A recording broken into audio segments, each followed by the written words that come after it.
Wait, so this is a thing where I'm muting myself when I push to talk. So I had to push to talk onto a different button, which is next to my button. Which is next to the other button that mutes push to talk. One is for Discord, the other is for OBS.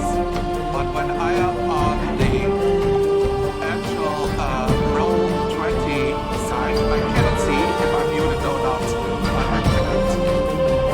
So, if at some point the internet so large I'm muted for 20 minutes on the board, this is why. And no one will not, and I won't notice because I don't hear you anyway. So, hello, this is Cellar Door. I play DnD with those guys. I can switch to C now, I guess. Oh, god damn it, now it's all messed up again. Fuck.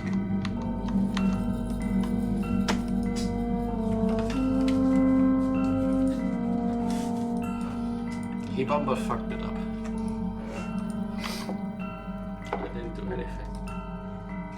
So, now everybody can see us. Hello, I'm Cellar Door. I'm interrupting the Dungeon Master because I can. This is episode 8.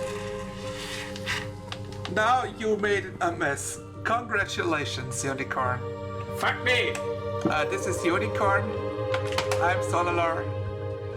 We are married now. Yeah, we literally married like 4 days ago. And I don't know.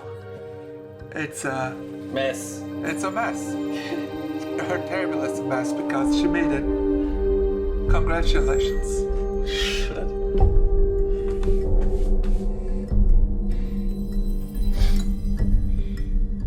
It went everywhere, not in the glass.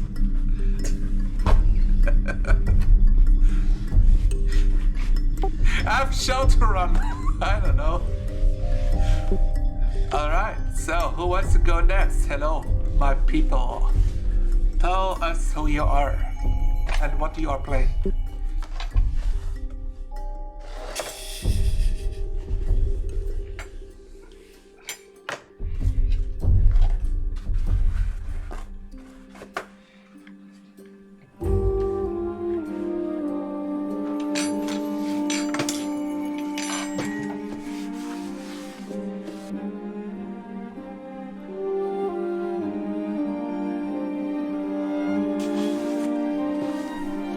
Fantastic.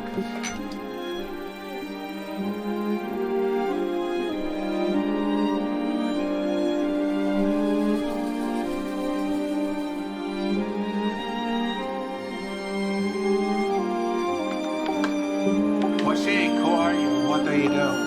What do you play?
are saving our purses. The only way you are saving our purses is that you're scaring off other people who want to sell us stuff.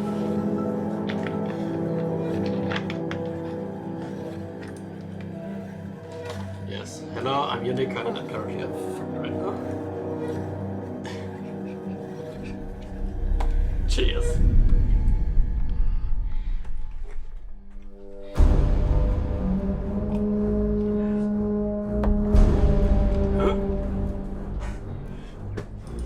No, I'm me today. Yeah, it's Celia and the band of married men, right? Why is this? Merkel, fuck off.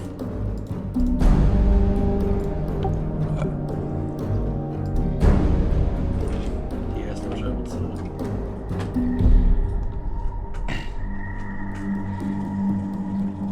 His dad jokes.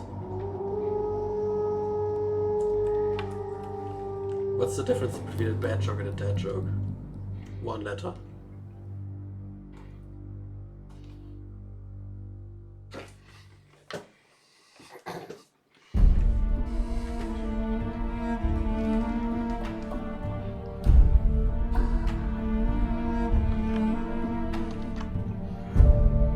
So, Nella, where are you hiding the child?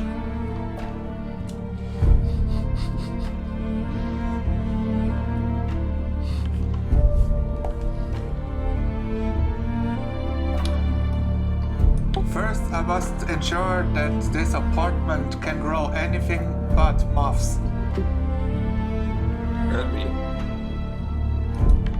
Guess I'm a moth. It is a problem. So,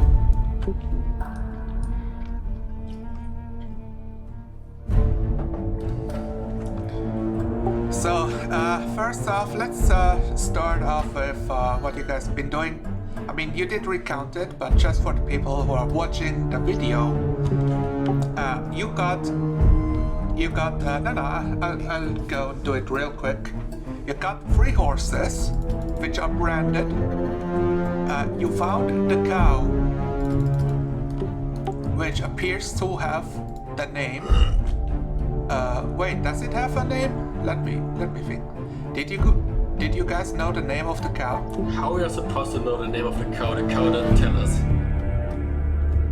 The cow didn't have the courtesy to introduce itself. I guess it did not have its name written on the collar or anything. But the cow does have a cowbell. I mean, if the cow has the name on the cowbell, then maybe we would know, but we didn't check. That's why I asked you, so why are you being so snidey? Because I'm German. Stop whining. Instant regret. Alright.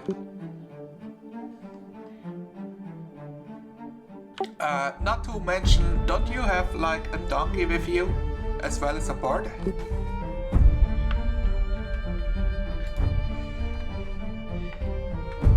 Oh, there's a difference? Mules are crossbreeds between horses and donkeys. Yes.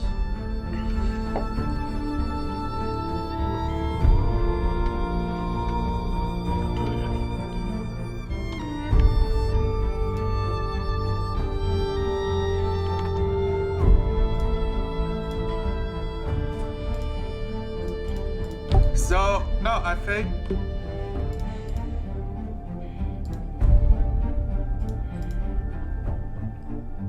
Alright, so you have left the, long destroyed ghost city of Coneyberry.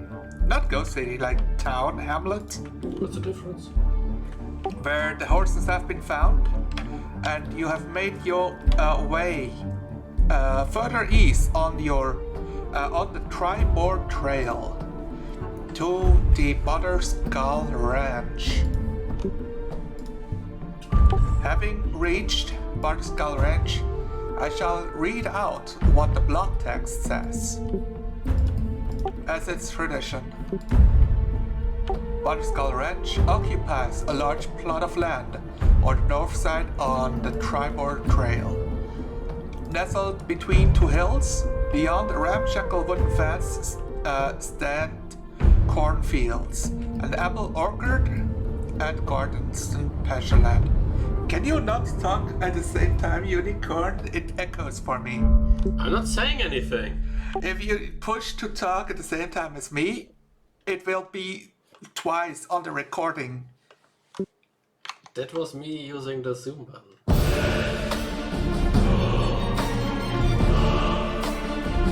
This is why I use a button that I know I don't need to push inside the game.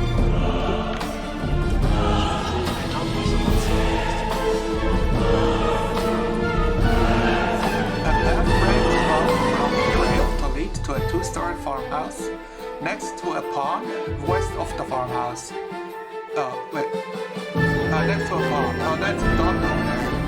West of the farmhouse are the charred remains of a barn and smithy that have been burned to the ground. So if you're looking at the map, you might be able to make out the destroyed places.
There doesn't appear to be like smoke coming from the buildings.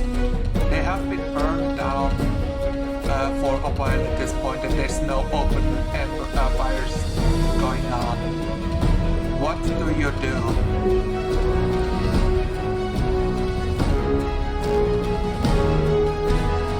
Yes.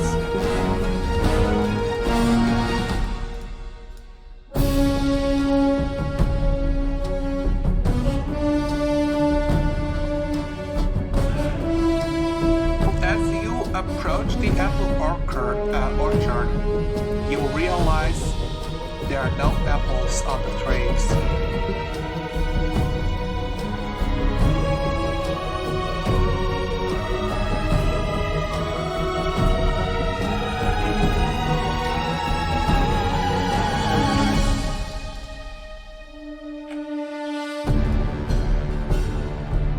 Did anybody keep track of the seasons as we have played?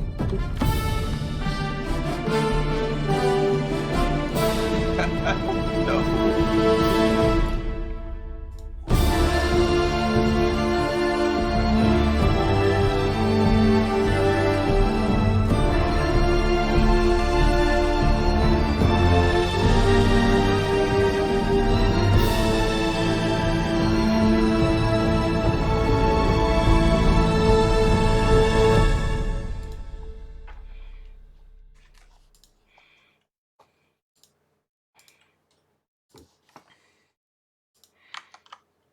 As you're looking at the apple tree, would you like to roll a survival check for me?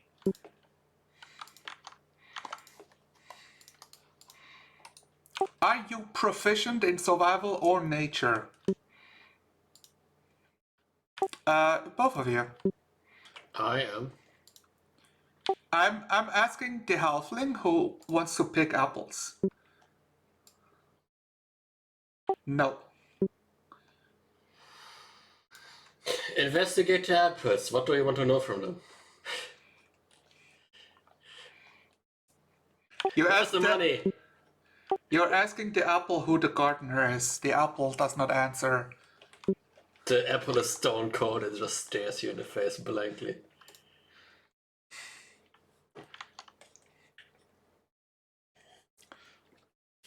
You look over the apple trees.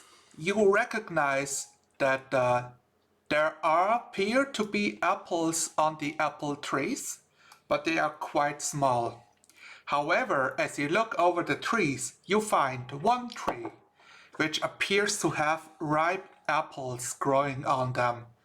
A different kind of seed that grow earlier in the month to allow for selling more apples over the season itself. Are you sure it's an apple tree, not some hidden monster? Apples that grow in the late summer, while other apples grow in the autumn. Is this apple tree perfect uniform, like in a row, like all the other apple trees? I don't trust this tree anymore. You pick the apple. It's a green apple. It has a good heft in your hand. Like it's on the smaller side. Imagine like a tennis ball, if you know what that is.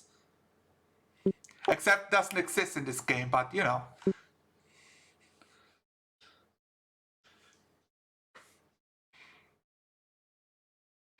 She rolled a 10 nature. You recognize that this apple is a different breed than the other apple trees.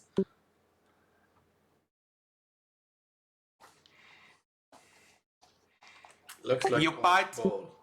You bite into the apple and realize it's tasty. Is that wormy? No.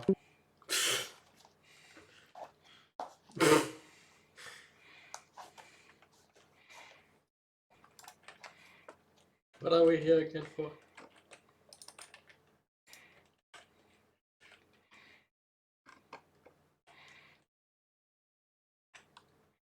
You say that it won't hurt you until you notice it's venomous, poisonous.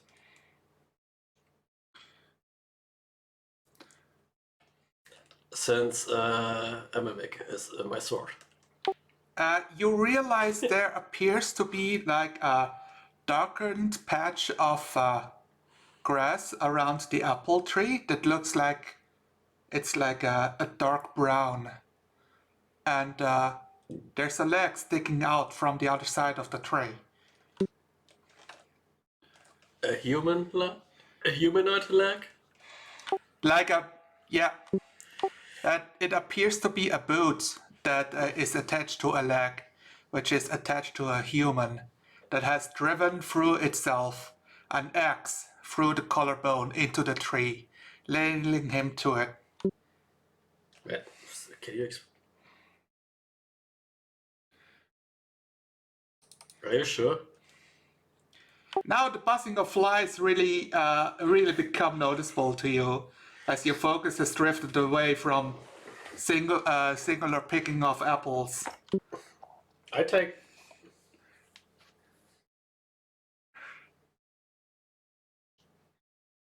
You found a half-buried person.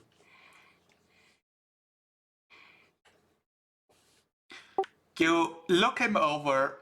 It appears to be a young man, like in his early 20s.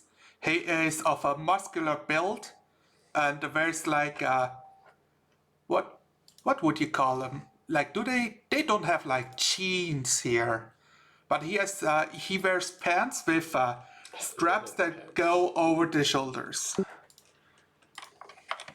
Probably like linen or some other sturdy. Yeah. Medieval working pants. Yeah, and it looks like this man has a basket that's destroyed on his side.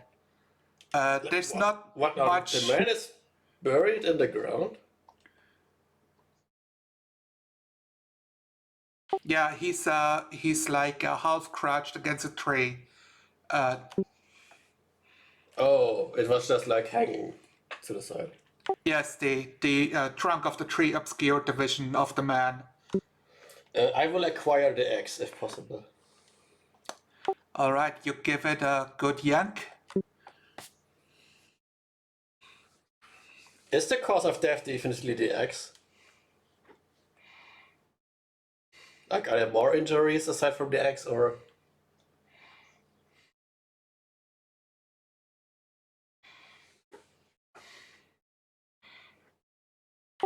You can roll me a perception check as you, like, how do you want to determine this? Well, I look for obvious wounds that are not from the axe. You found the obvious axe wound. You find the obvious axe wound. Good. There appears to be, No extra injuries?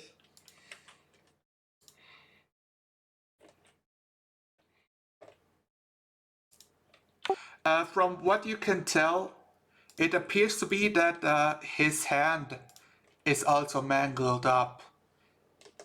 Like he took a hard hit.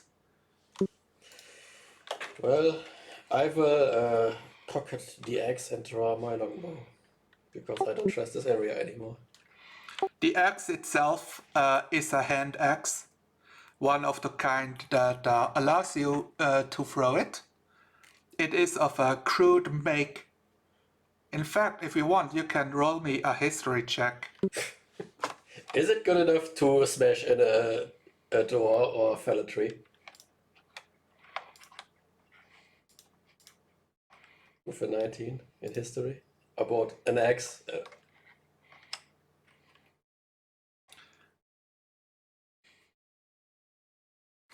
You would say that the axe is a very similar make than axes you have seen before when you went to the dwarven excavation camp. You mean like the axes that the orcs used? Exactly like the axes orcs used. Well, that's good enough to bash in a door, at least. Better than a sword. Explosion. You explode. I will scan the horizon very, very meticulously.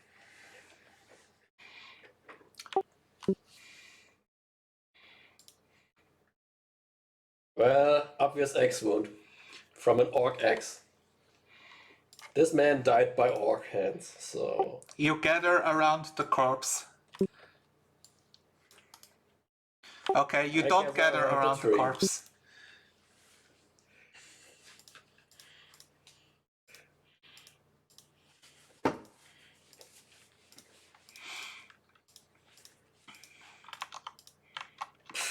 More or less.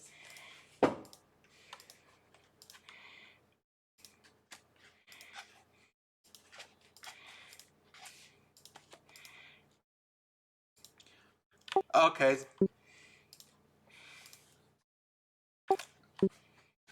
So you want to talk or you want to approach the building? We do both.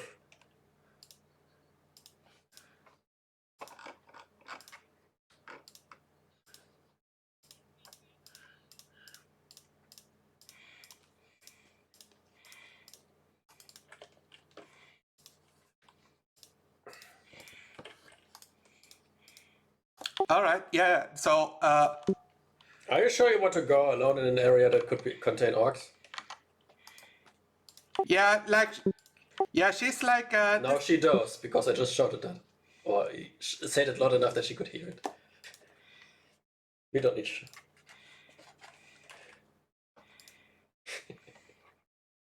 I think we should stick together. Is Celia reacting?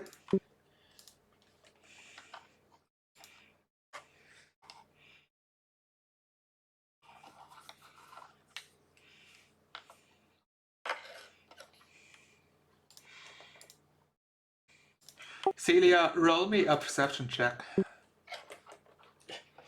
You just see the orc axe flying into your chest. Because you didn't listen. Betrayal. It was the gardener.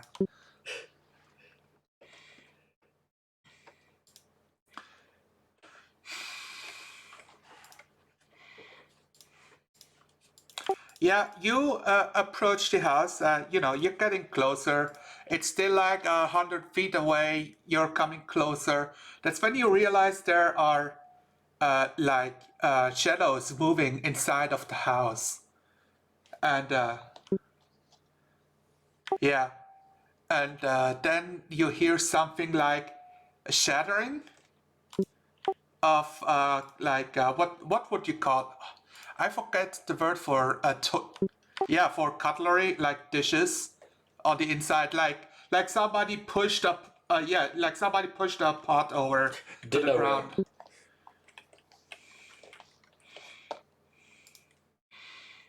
From your distance, you don't really make out voices. She's an elf, she has pointy ears. Me, I have one. Like at this moment, you don't hear a conversation nor any of that, but you do think that people are inside doing something.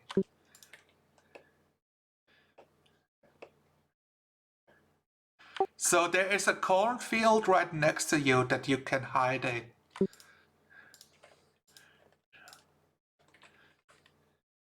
Yeah. Well, when I notice hair going all... Now, I would like you to roll me a stealth check as you try to disengage from the house.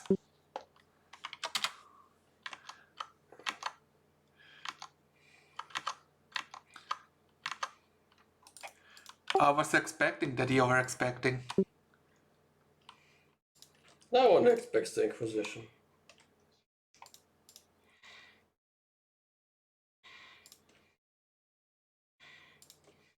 So you see how somebody stops at the window and it looks like a head is turning when you dash into the cornfields.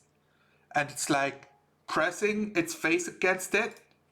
You don't recognize what the face is because the windows itself, they're not like super clear to look through. Everything is always a bit like muddied and warped.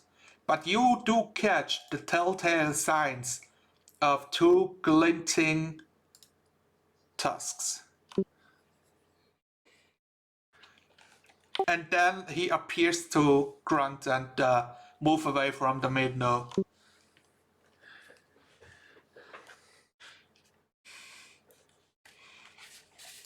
No, they just like grunt, like it's nothing. Well, when I see Celia dashing into the cornfields, I will make myself thin. So, like, less obvious. Alright, you start going through dietary restrictions.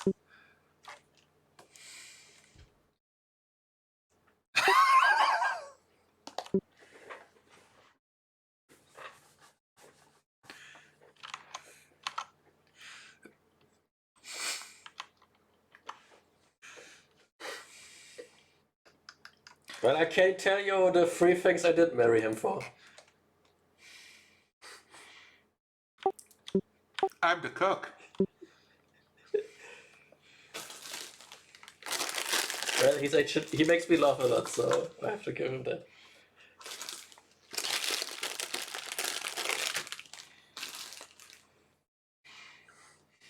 I must be a what? Ask him. Guys, they're orcs, alright? You notice they're there, they have not noticed you. But you come back together. Apparently the what's the halfling's name again? I'm sorry, I have to keep asking. Andre. So we have Andre is a great easy name, like it's not even difficult, I just keep forgetting. Also, yes. It's the long sessions, like the long pauses between sessions, that's giving me a hard time. Oh, it's not me giving you a hard time? So, Andre, roll me like a 2d6.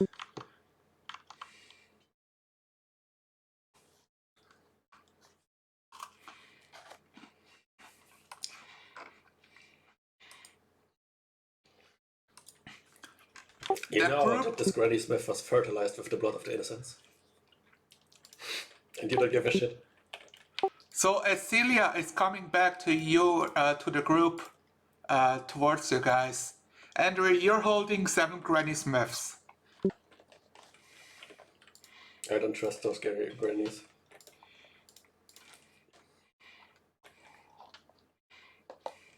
You don't say. Didn't you just say like 20 seconds ago that why would they still be here?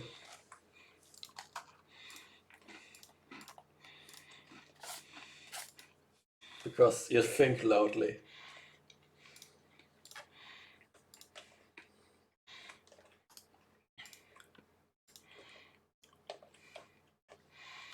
Who has the mimic? Still me. What is the mimic right now? Always a second sword. I would say a long sword so I don't confuse them. So it looks like I'm not sure how effective a mimic is. It looks like the sword is like getting wide on the tip like a spoon and consumes the apple. How effective is it when I slap an enemy with a mimic? No, not said effective. How effective is it? So the sword is unwieldy because it's unbalanced and heavy like a mimic. Balance yourself. Is it sticky? I thought It it's is. I thought it's only sticky on the inside. What? The mimic, it chooses its stickiness.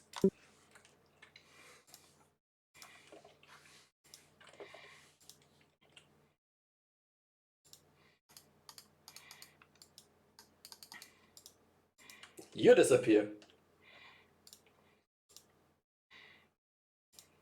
Where's Andrew? Probably stealthing around somewhere. So anyways, Celia returned. What do you do? Like, guys.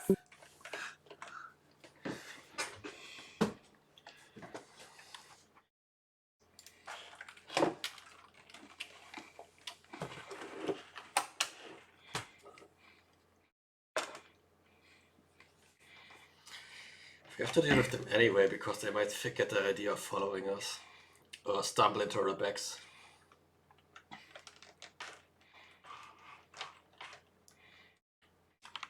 Don't set the building on fire. I know that you were thinking this. No. We don't set the building on fire.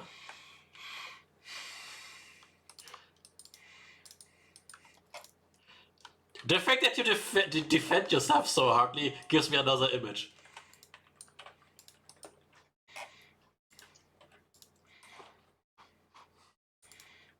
Good.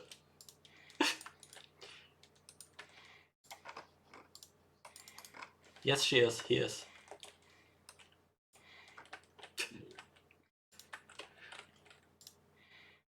What cool.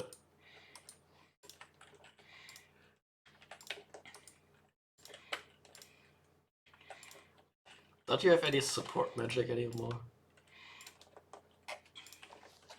Sebastian,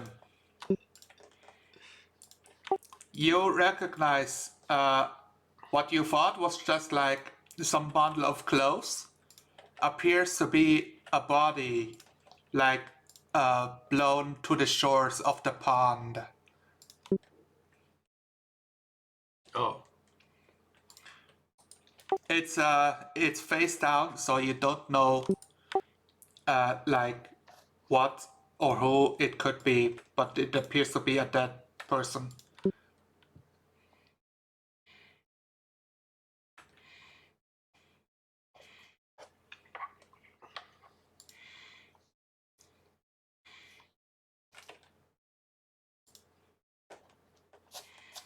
All right, yeah.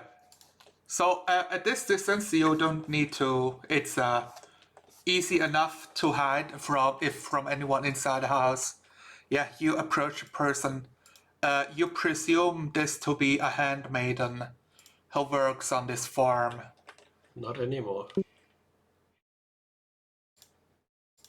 No. For a reason.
It's up to you.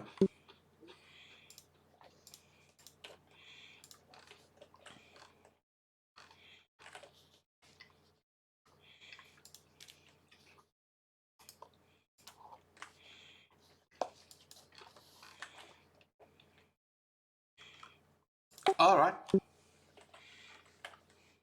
Sure.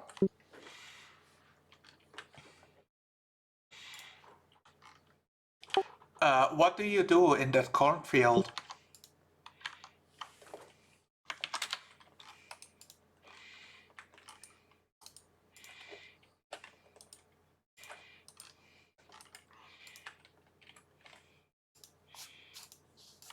Are you hiding from them as well? Okay.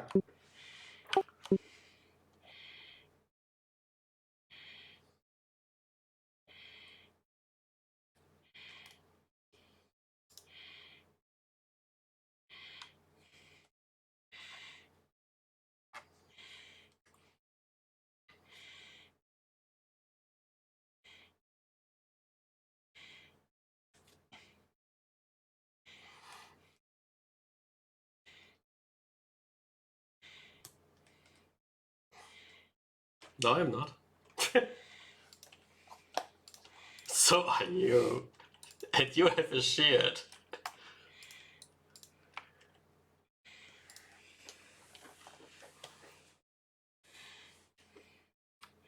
They will go for anyone if you are seen alone.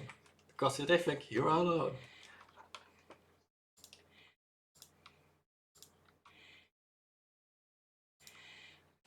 Are you sure you're not a sorcerer?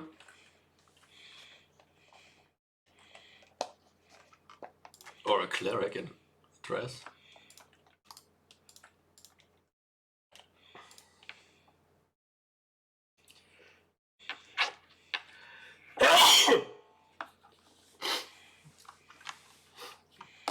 My idea was like, you hide in a cornfield and I just shoot an arrow at them to provoke them.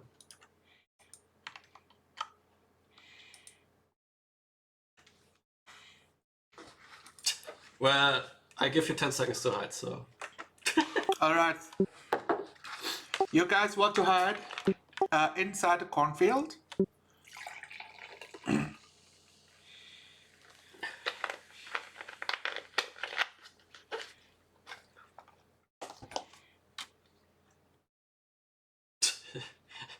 I was about to say that I'm gonna knock an arrow and point it at one of the windows.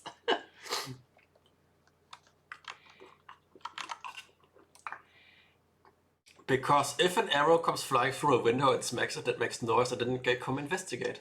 And then they see me.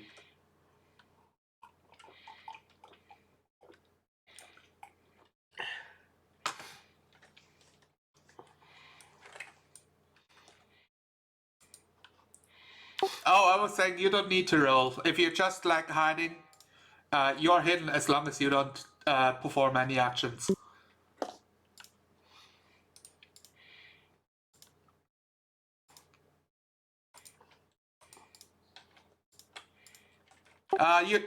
You don't just like narrate. You are hiding in the cornfield.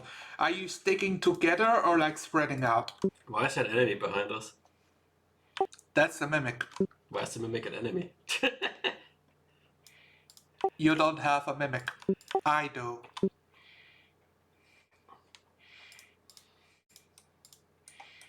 No, you know, I have the perfect plan.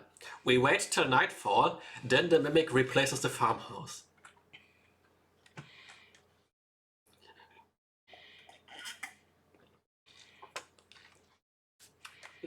No, the mimic is not full of shit.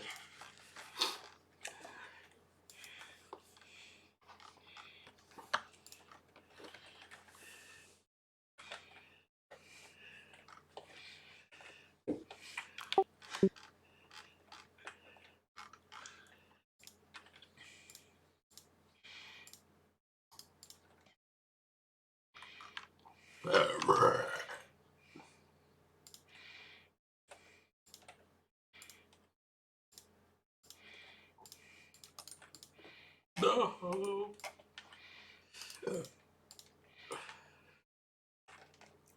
Yeah, All you realize is that pots has stopped being smashed.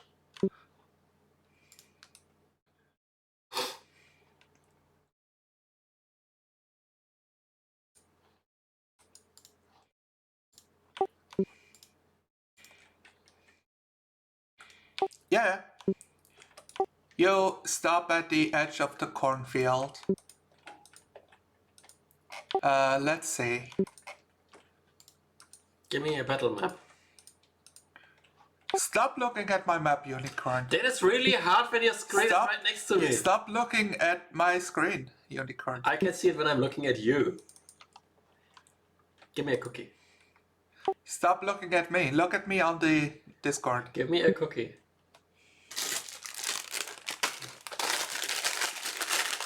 He doesn't realize yet that I'm busy over here, but you know, you do what you can. Yeah, you shout. You're looking to find some attention. So, of course, there's something that will happen at the same time. Just let me finish my narration, then you can jump in. You see the door open slowly into the darkness of the farmhouse. As it happens, what appears to be like a grayish skinned orc with a green tint steps out, large and muscular, holding a great axe, looking towards what appears to be Celia, giving a huff. You're very sure that he does not appear to be friendly.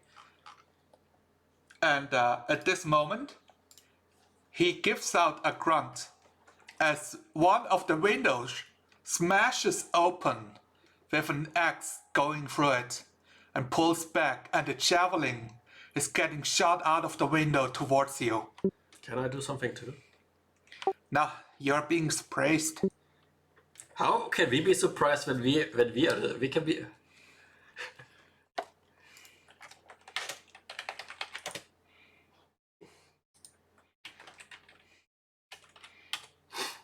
Does an 18 hit?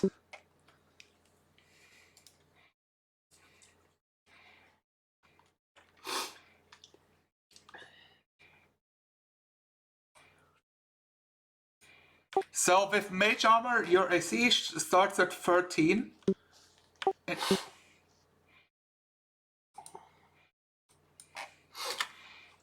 I just rolled really well with disadvantage, so a 20 and 18 is what I rolled.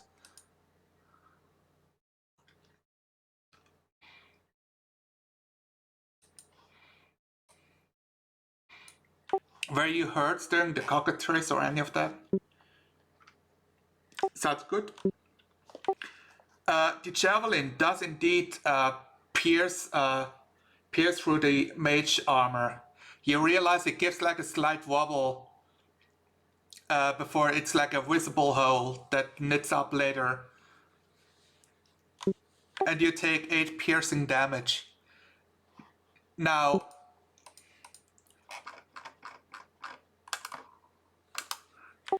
so Andre, you did ready your bow to get a sneak attack off. This is what you waited for, so tell me what you do. Yeah, the orc comes out and gives out a grunt. He's a clear target. The javelin coming out of a window caught you guys at surprise, but this was something like this you expected for an enemy to show up. Yeah, I'm just waiting for Andre to hurt. Roll your attack. That is a hit. So that is 8 plus 7 damage. Alright. As your bow shoots out, you strike him deep.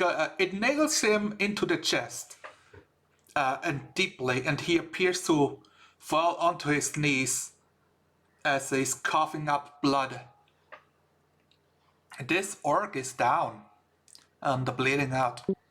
Yes.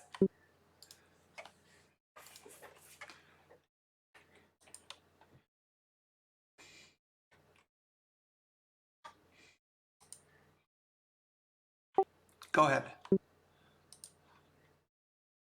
Hiding. You guys didn't give him a command, so he's like hiding like a chicken. How does a chicken hide? I don't know that you even see him at this point.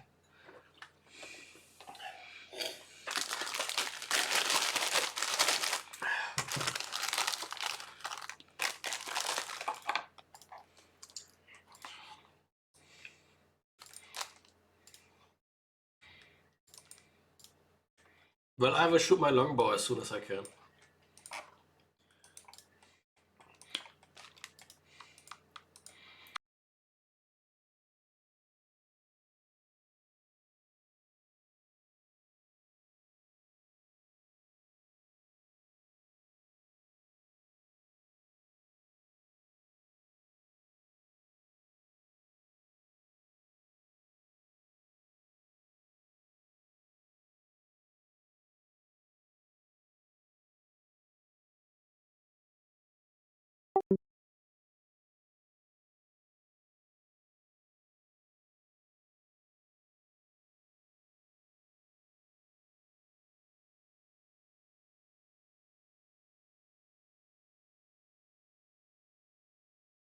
Yeah.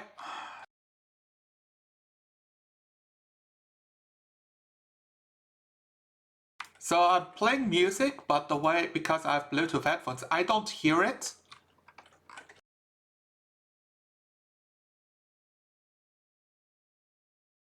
At the moment. I'm pushed the wrong push to talk, so I don't know how much was on the video now. Any?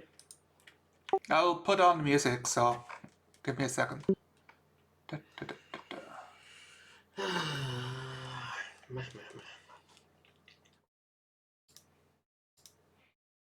I don't know which music is for battle because it's not so obvious when you cannot hear anything. No, this should do. This sounds like battle. Or a heated discussion with bloodshed.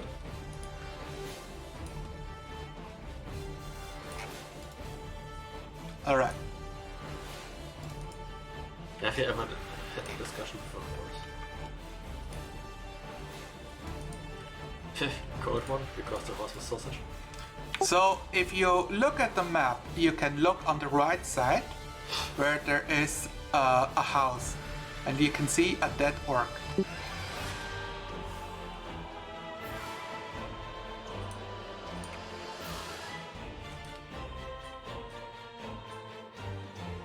And here is what appears to be the window that you got shot through.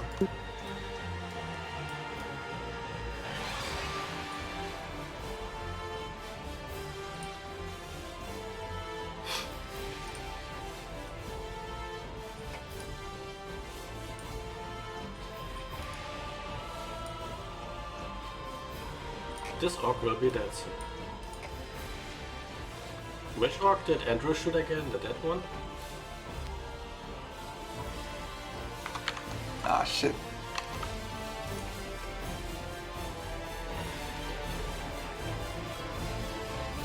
So, wrong button again. I don't like push a talk, guys. Oh man. This is going to be so weird once I move here permanently. We will need to find out a better setup for this.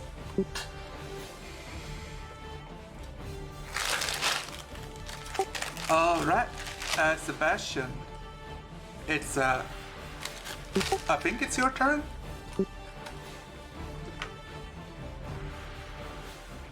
Yeah, because you're both called Human Fighter on the sheet. You didn't... Why are we called Human Fighter? Yeah, I don't know why. So the folk hero is Unicorn? Yes, the folk hero is me. Okay, what do you do? Well, is there still an orc visible? No. Then I will ready action knock an arrow. Wait for an orc face to show you. Okay. Sounds good.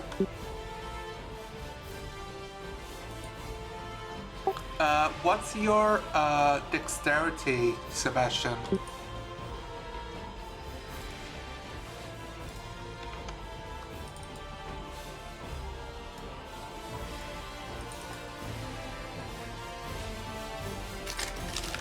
Alright, so because you and the orc have the same initiative, the orcs have higher dexterity and will go before you.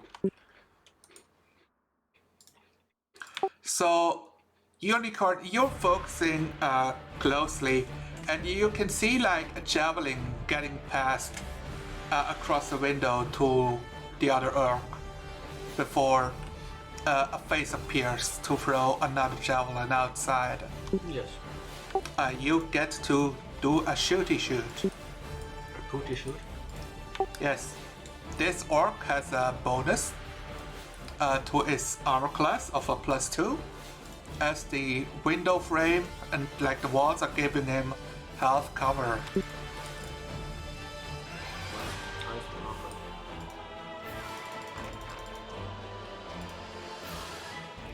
Yes, Ilya, you should have cast Tense's floating disc and hide underneath it. Yeah.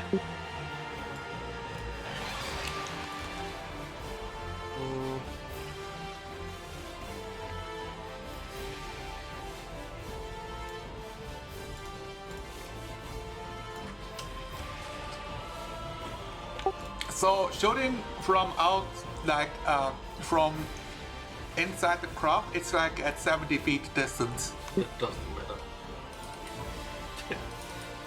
It does matter.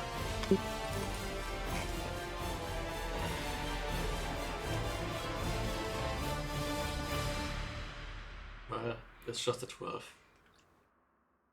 Yeah, you shoot with the bow, but it hits the building instead, penetrating inside the window frame. Can you stop talking? You have to let me finish the sentences. That's how you know when you talk into me, because now everybody can hear me twice. I don't happen to be able to get advantage by being hidden. No, they know that you're here with the first attack from the halfling. But they don't know where we are. It's no longer a surprise you're trying to shoot them. And they're anticipating for it. Don't want to use the last try rules. It's a surprise as long as they make the perception check. So the orc, so yeah, you are hidden in a way that they don't shoot you. Instead, they shoot your bait, which I will roll for now. She is hidden.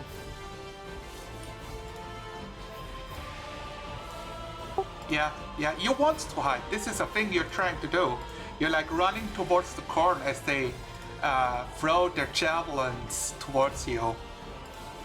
That's a 13 hit.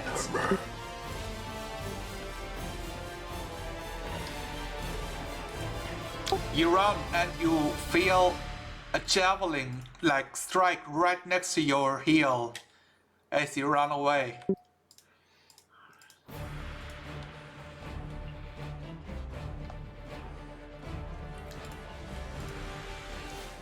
I'm just narrating, you know. Sometimes it's a shield, sometimes you're a fast elf. Shouldn't the cornfield obscure us too? A second javelin is being thrown outside, but it does not go nowhere near you. And at this point, both orcs decide to jump through the window and land on the outside. One of them landing on his feet, the other does a roll as they charge towards you. One of them goes straight for you, Celia, and he is... How can I... it's that thing where if I click buttons, you don't see it. Give me a second. anymore?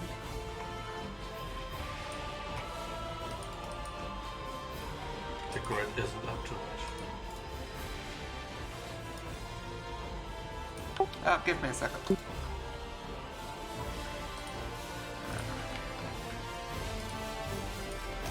So you approach the farm a bit, so you're like 60 feet distance as the other people are inside the cornfield at the edge to shoot out from. They're charging you because they are aggressive. They use their bonus action to dash basically, and one of the orcs reaches to you directly as it does a mad berserker sprint for your delicious elf body. The other orc is charging into the cornfield, like right up to the edge, towards the bow woman who's been shooting at him. Which one? The bigger one. Which would be Rendra. But he has not reached you at the end of this. Both of them wielding great axes.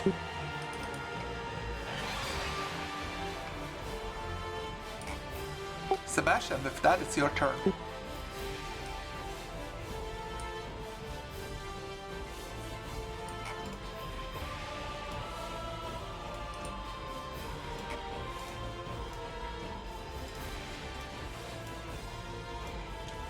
Yeah. The orc is going for her, but you know, it takes 6 seconds for him to recharge his attack, so you can intercept.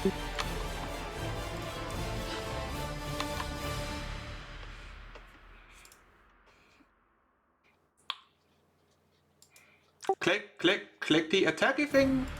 Do the thing.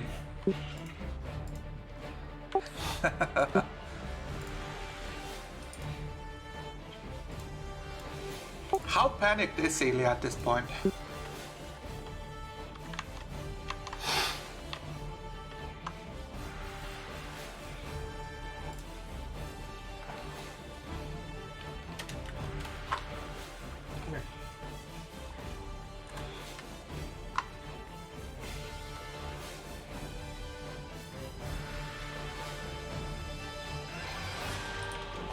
A 17 hits.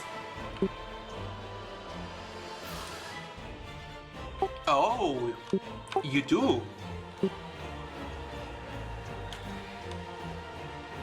So the orc is coming straight for Celia, which leaves him wide open as you strike your axe towards him. He tries to block the blow, but alas, you're much faster. You strike a deep wound across his chest, breaking a rib, maybe two, before the thick hide on his body blocks the rest of the axe. And he twists aside as the blood sprays across the gravel road. Is that your turn?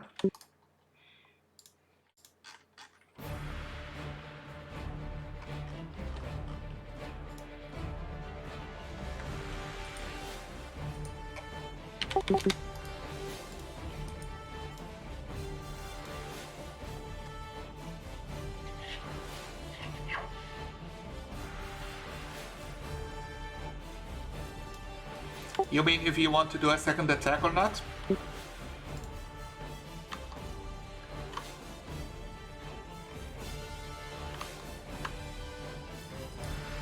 Okay.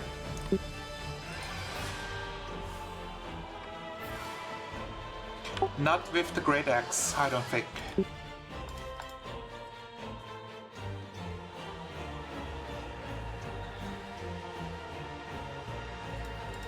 So if you wield two weapons and both weapons are light, you can use a bonus action to attack with the second weapon.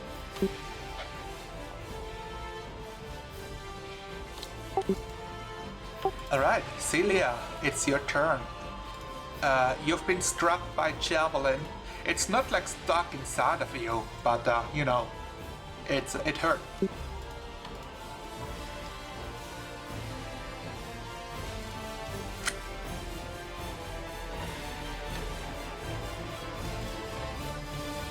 You look up and Sebastian is standing heroically between you and the grunting orc.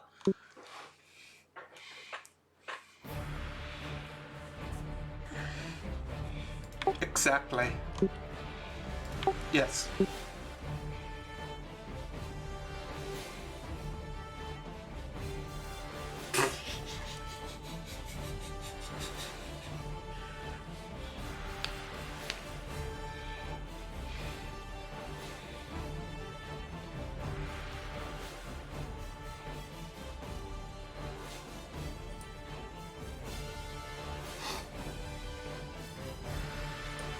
Go ahead. Roll the dice.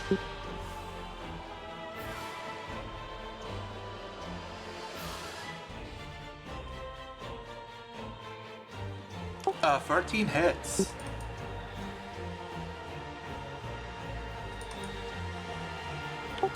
Which orc would that be? Oh. I do apologize. He's in melee with you. Which means it's a disadvantage. Yeah, he reached you.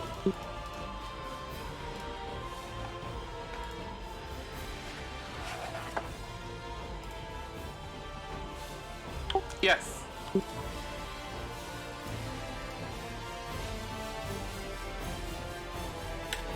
Okay, yeah. Roll again. No! Did I mention the thing that everybody starts with inspiration? No? Okay, I have a lot of things in my mind, but I did want to say that everybody starts with inspiration. I just remember now. Now that it's convenient, it's when I remember it, but you know.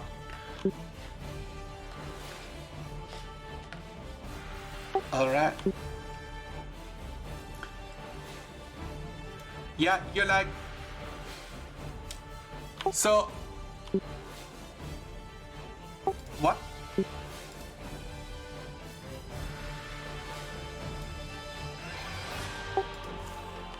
So if it's the normal luck, it's just for you. There is like a halfling feats bullshittery that you can buy from the Fatalist somewhere. That's like magic, like boundless luck or something. Meh? Was macht das deine? Benny. Yes, as you pull out your short sword, you realize the scabbard is coming with it, as a javelin has struck your arming belts and cut through it. Which is why your mighty blow has been rendered useless. This will need fixing.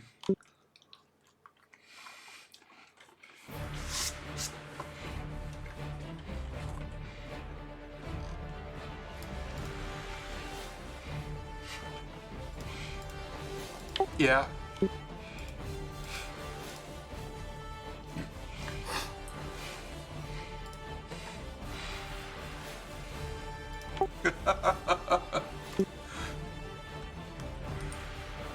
And with that, it's Andri Goodbarrel's turn to show her heroic side.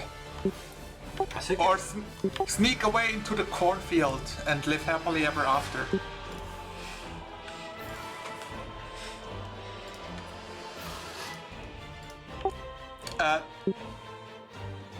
So...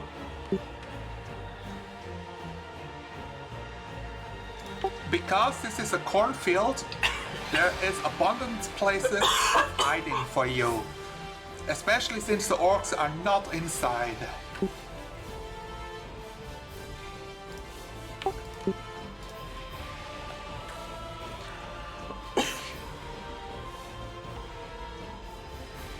Yes. You get sneak attack. You don't get advantage.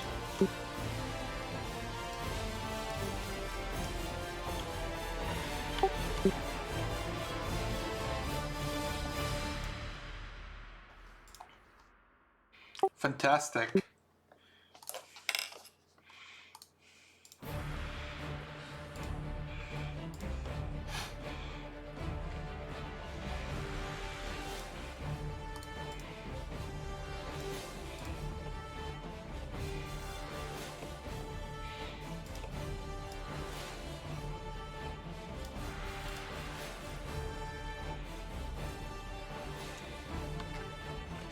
Well, you can't roll once as a halfling, so... So, Andre, I'd like you to roll a second time, and this is for me to determine whether or not your arrow hits Celia. Solana, can I stop you right now? She's a halfling, she gets to reroll all natural ones. You don't even have to use lucky, you can't roll a natural one as a halfling, you get to reroll all ones. No, Arrow. if it's 2 ones in a row, but... No, there's no limit to it. Unicorn, if it's 2 ones in a row.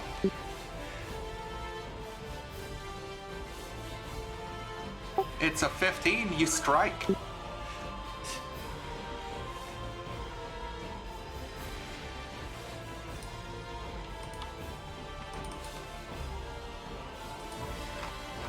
Does it say that you have to use a arrow?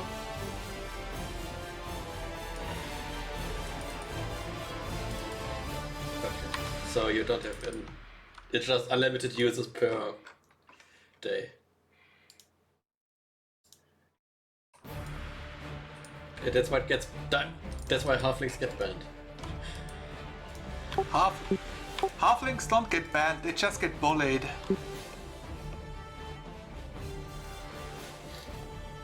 Alright, let's... You dive into the corn deeper and go for a different angle, allowing you to oversee the battlefield. You are quite sure that none of the orcs are concerned about pint-sized threats here.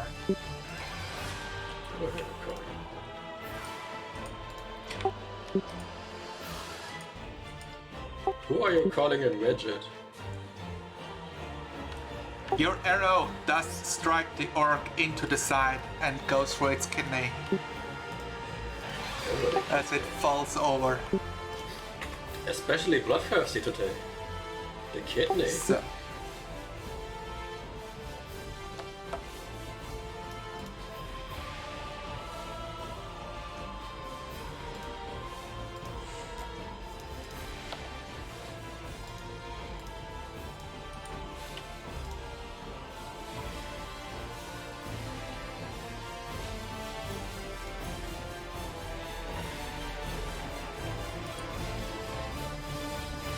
yeah, this is a problem.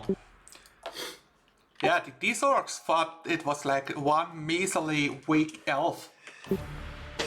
Surprise, it was a group of adventurers.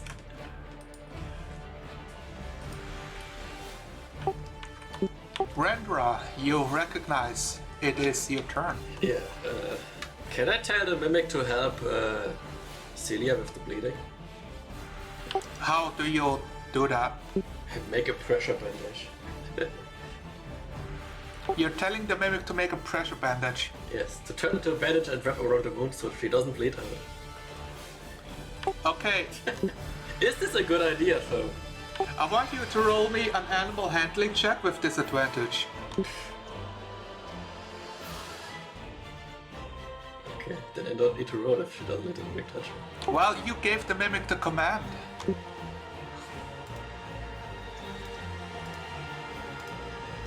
Okay, That's good enough. so you're telling the mimic what to do, and it's not quite sure what you mean, but then you like point at the wound on her side, and the mimic the sword like detaches from Rendra and like hops over towards you, Celia, as the sword strikes towards your wound and turns into what appears to be like a comically large bandage. Okay, it's like a comically large bandage that wraps around your waist, covering the wound. It's like Yeah, it's quite tight, and you feel something like licking on the wound itself, as it's like disinfecting it, or infecting it. Who knows?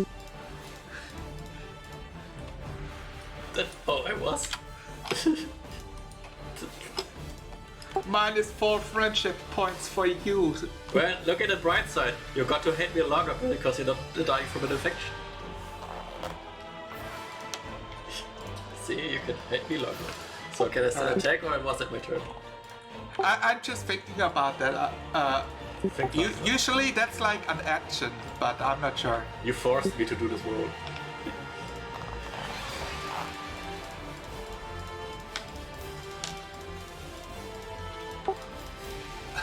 Go ahead. Yeah, it's one of those things where D&D started out with, if you want your pets to do something, you give them an action to do the thing. Yeah, but usually the action of the pet does anything. Does it anything? Specifically for Beastmasters, that's the case, which is why they are so unpopular. So most people waive that and say, no, you can just do it for free.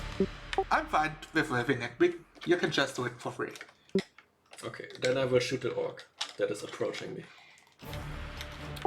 Alright, yeah, you reach for the arrow, which is definitely not a second mimic.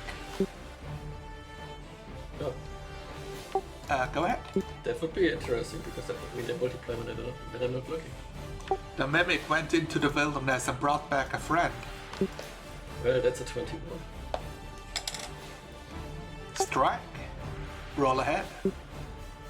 No, it's a 19. It's already calculated into this shit. Or is it?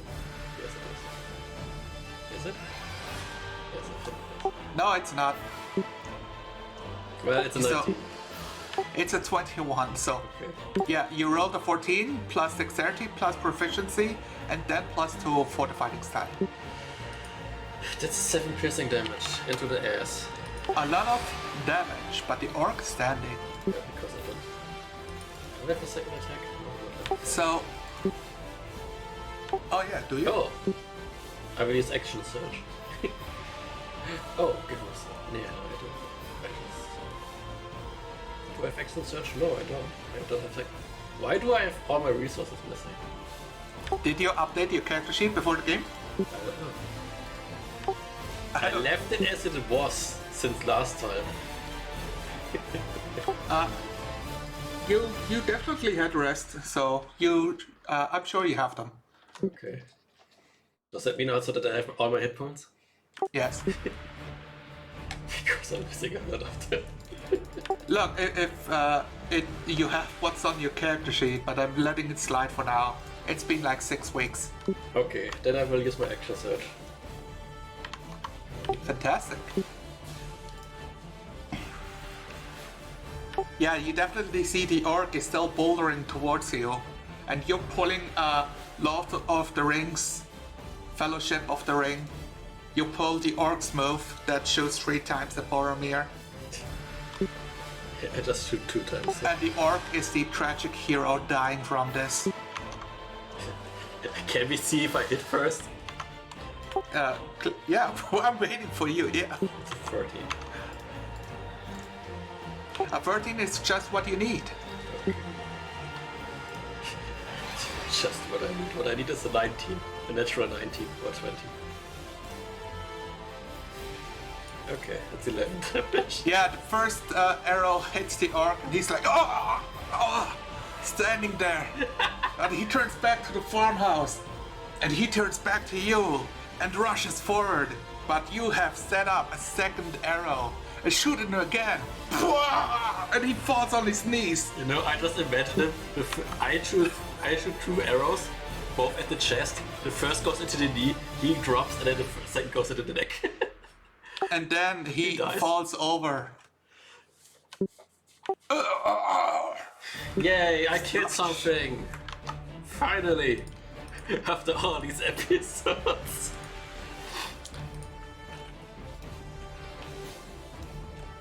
You have enough kill steals. It's mostly kills, yes.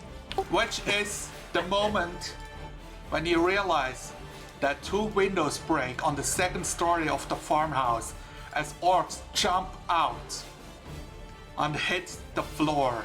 There, more things for you to kill. And they are charging directly towards Sebastian with their aggressiveness. Shouldn't they, like, see all their dead friends and charge away? Can you not burp on this broadcast? It's the cola. It's the saucy sauce. You have to shut up. You kept it down for the burp. Oh. Oh, you didn't? Oh, I'm glad. Just because I push the talk doesn't mean I have the button pushed all the time. It's just you that hears everything I do. Yeah, I thought I heard it twice. You should stop thinking.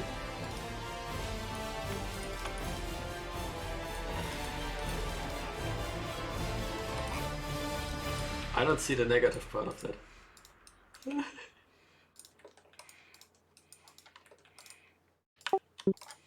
So, yeah, you're like, oh, right, fight is over. As 2 orcs jump out of the window and roll off the floor. So it's like a 15-foot drop. I will roll in athletics if they like land safely or if they will take fall damage here.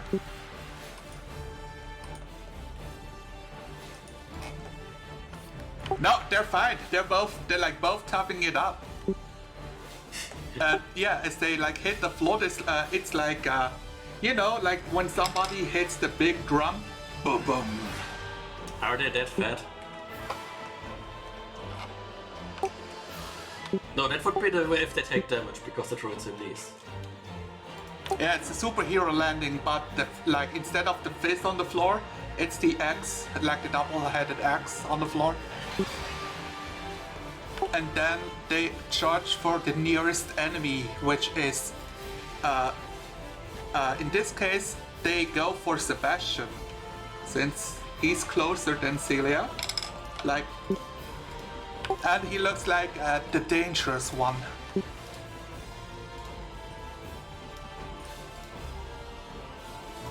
Yeah, you don't look like anything. They don't see you.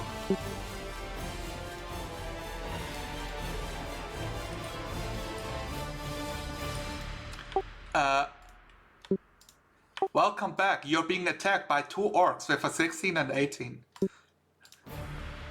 Oh, okay.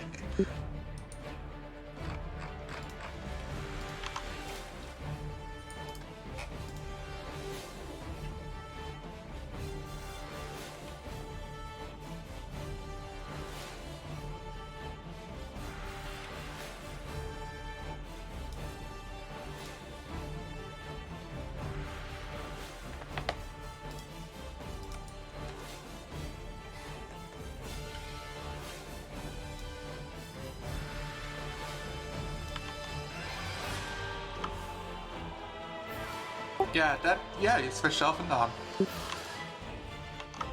I don't know, if somebody's watching, you can tell us if you kept seeing Saul or not.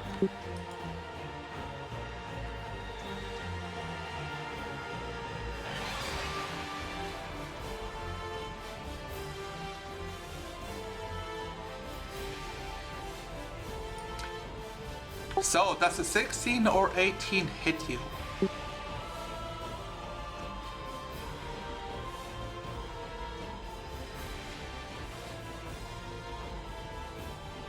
You're holding the Great Axe? Okay, so you block one attack with your axe, but the second one goes deep for your legs and strikes. You take 13 slashing damage. A brutal wound.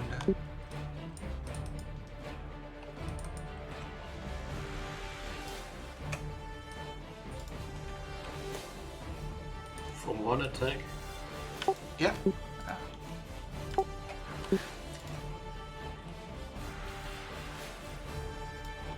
And that's why you should always use your shield. That's why you have it.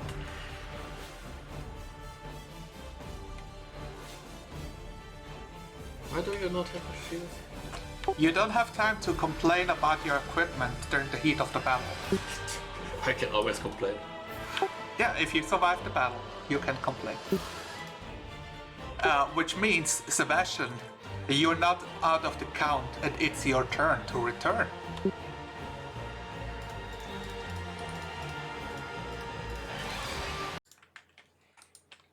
I'll change the battle music. I'm not hearing anything. I wasn't hearing anything before, for a while. No.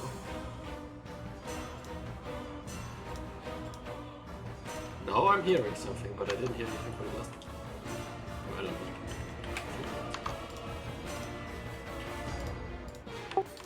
Yeah, sounds like it's on your end, but as long as the stream hears it.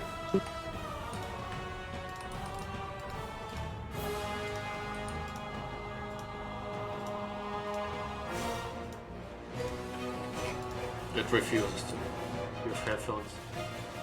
You can check on the top right the cog wheel if you have the master music volume level turned down.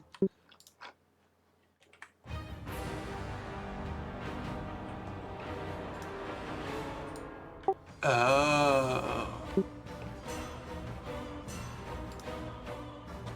10 damage is a lot of damage. The orc is bloodied, but he is not out yet. Can't reach it.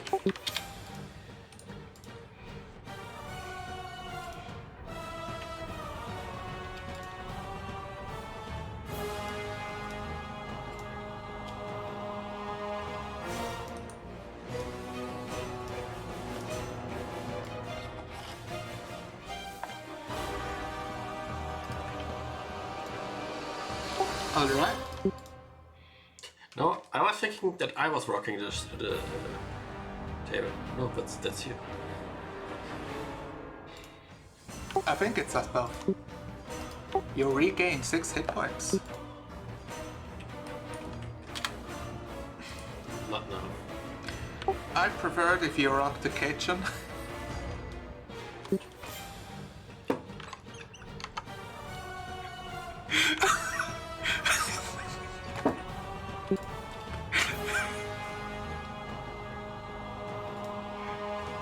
The problem is he's the one who uses cooks. I don't cook. I just burn stuff. I'm very happy to cook, but she did bring me dinner for today so I can prepare for you guys. Yeah, where's my fangs? I want fangs, not your affection. Also now you get a Twitch account gets banned because of kissing. Oh no!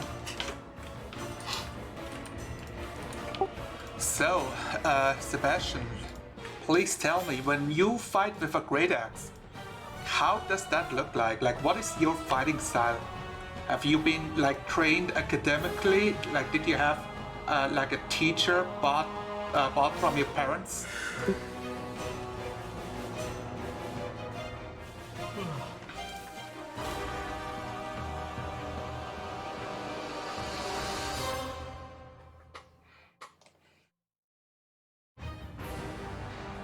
Oh, it is the style of like how your family fight. You don't have like swords. You have a great axe. Fantastic. Overwhelming force.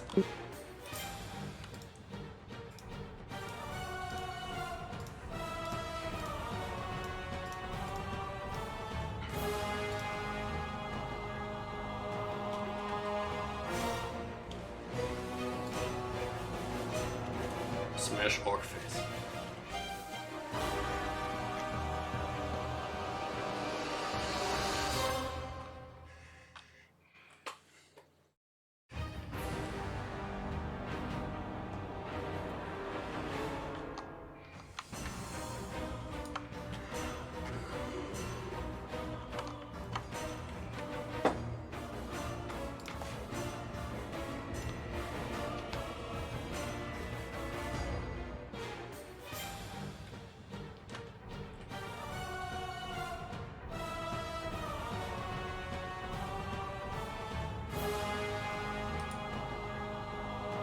Alright, so yeah, the way you've been taught to fight with a battle axe is to change your stance depending on the situation.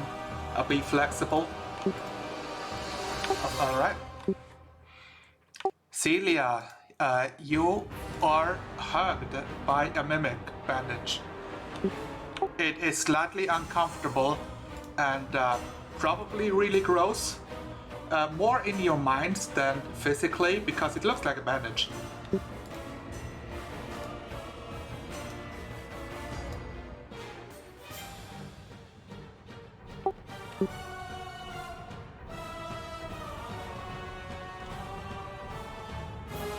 No, not this time. Sebastian has intercepted them for you.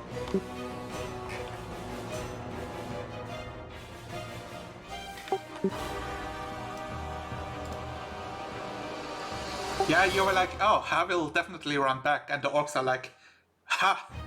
Sneak attack!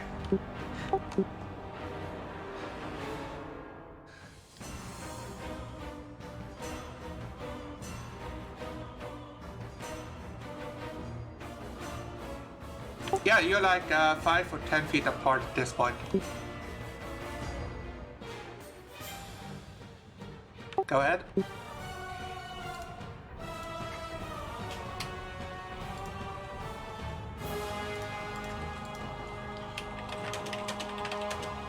I just hear like Baka Hentai screaming out like it's an anime and you're punishing the pervert with flaming hands.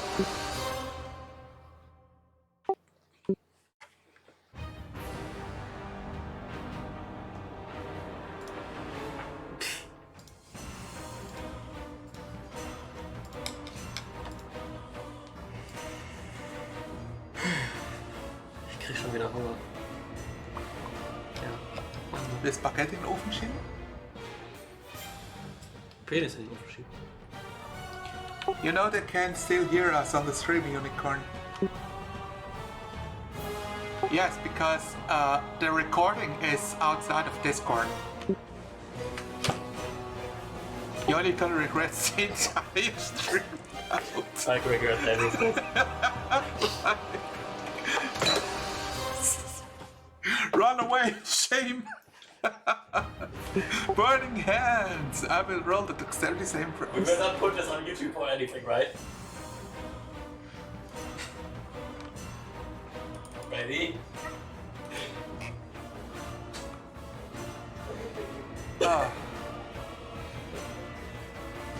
Why does it record everything?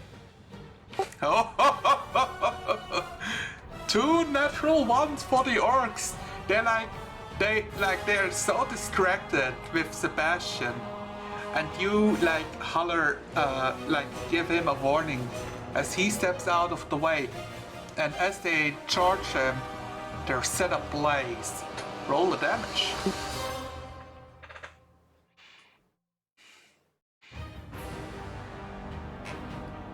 Oh, I see it now. You mean 14, not 45?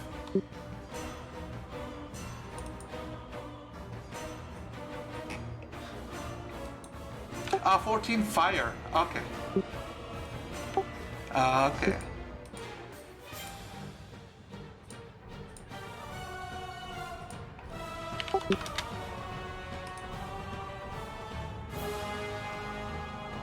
This is when you realize the orcs have exactly 15 hit points. One burns to the crisp, the other is literally on his last leg. Bonus action, death by insults.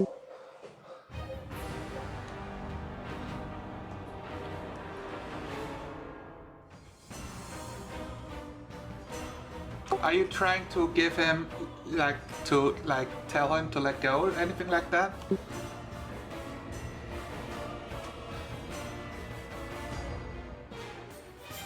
Yeah.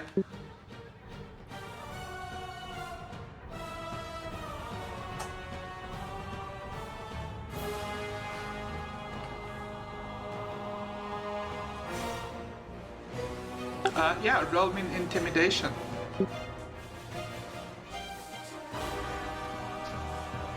No, you just roll normal intimidation.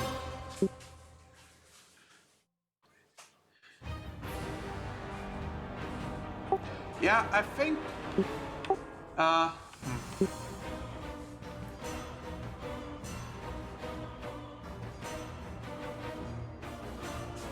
So, the bandage, like, detaches from you, and it turns into, like a, what's it called?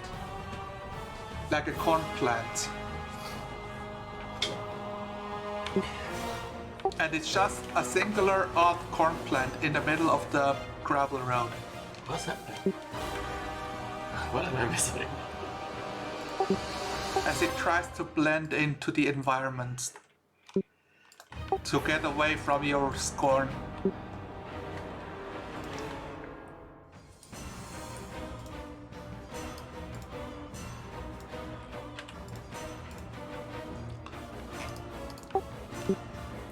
Andre, you recognize your moment to shine and take all the credit for what is happening here.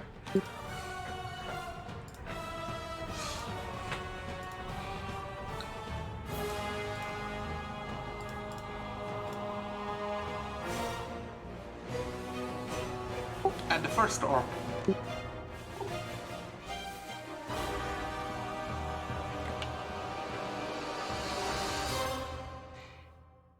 All night. Oh yeah.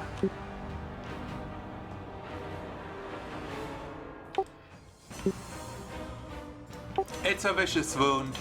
You strike its neck. It looks like you strafe it, and that's when you realize you hit the main artery as blood gushes out violently, covering all... Oh, Sebastian, roll me a dexterity saving throw real quick. Did one of the orcs just die in the outhouse? Yes. The orcs are not in the outhouse, I'm just moving the dead bodies aside.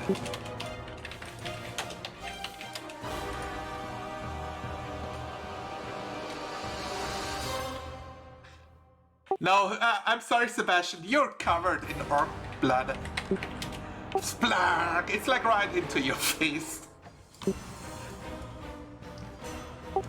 It's... Yeah, it's the part of the movie, like, people are grossed out and everybody's laughing, except for the guy getting blasted with blood.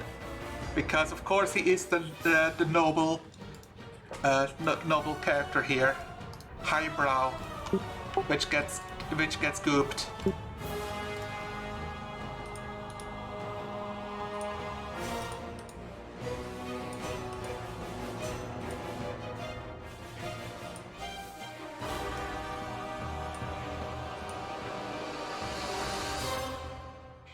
You collect exactly half of your arrows. So it's like, what, like 1.5 arrows you pick up? Yeah, that's what happens. You collect one and then you find a half.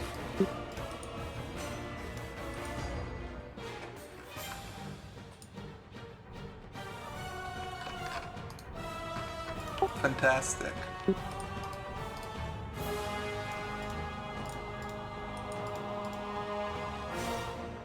Okay, you hear like there's like 6 seconds of shuffling going on as Alfred leaves the cornfield with the mule still like munching on a corn cob as he runs towards you and holds you up like, you know, like a lying woman. Like, oh no, what's happening to you, mistress?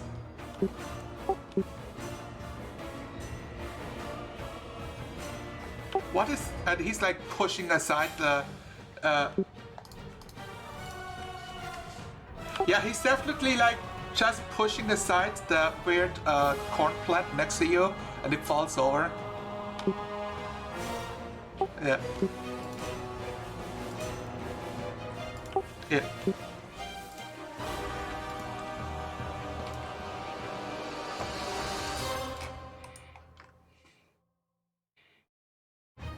Where do I have him stored? Is he the dwarf cleric?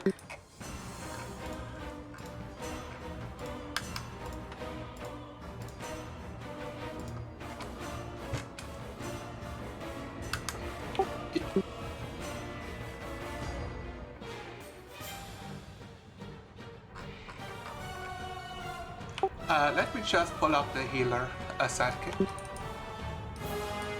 He's like, what did you say? As he like heals Syndra first.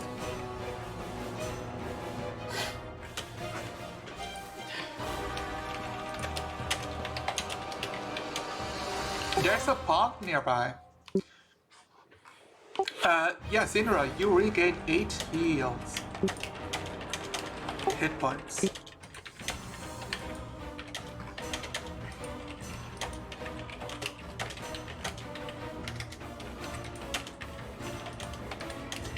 Yes.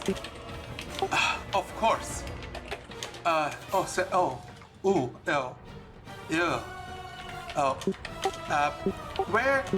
Where do you need me to, He's like confused at where you're hurt.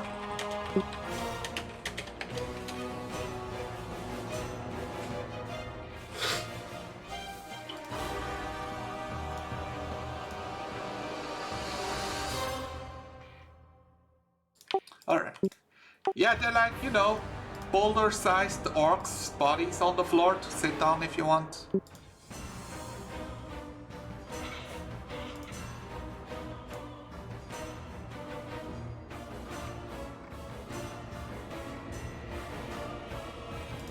He reaches out for your leg and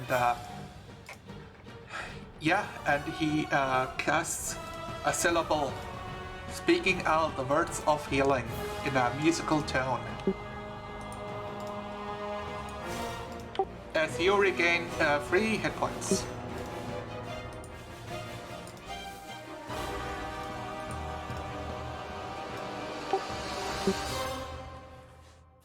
At your service, which would be all of my service for the day. My apologies.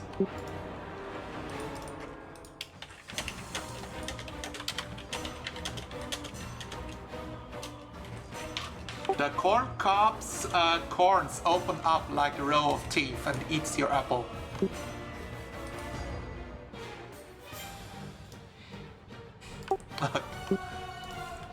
It turns back into a long sword,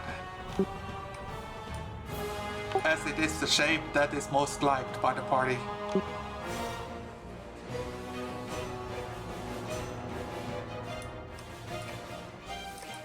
So now that the fight has stopped, you can see on the map that there is a well on the back side of the house.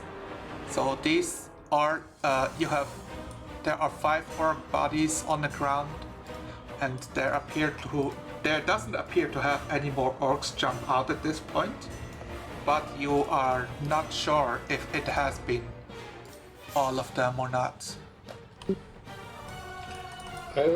It's a small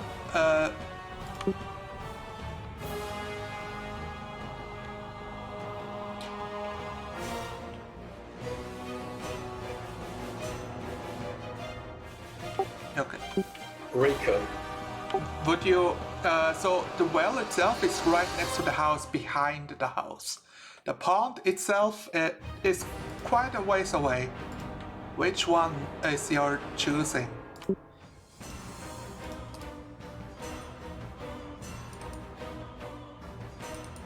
For the cleanliness of your clothes, I mean. And face.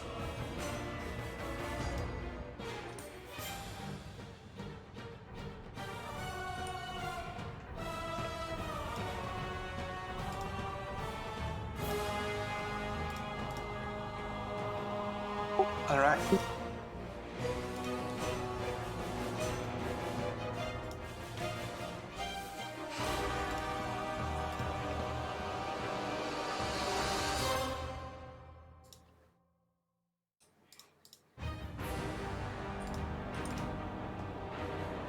Alright. Yeah, you're going to wash off your face. You get rid of most of the blood. You're a bit damp, a bit wet now, but at least it's not like icky, sticky, gross. Okay, we go hop over to the halfling. If you look on the map, you are on the right side. So, is the rest of the party joining the reconnaissance, or are you waiting for feedback? I will wait. I will wait inside the entrance. There's like.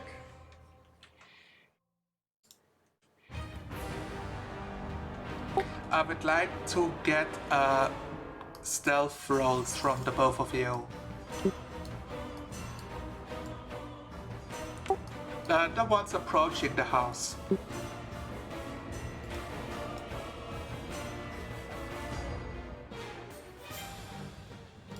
No, you guys told me you're at the pond, right? I'm very stealthy. You're like...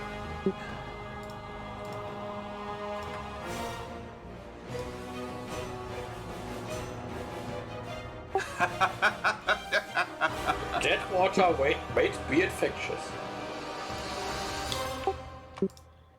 You pull up a bucket of water from the well and wash yourself.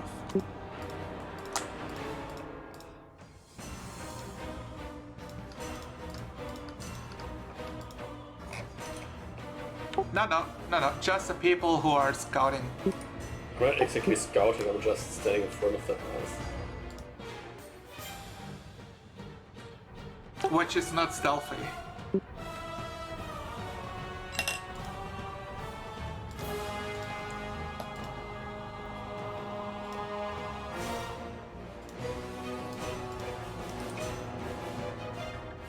No.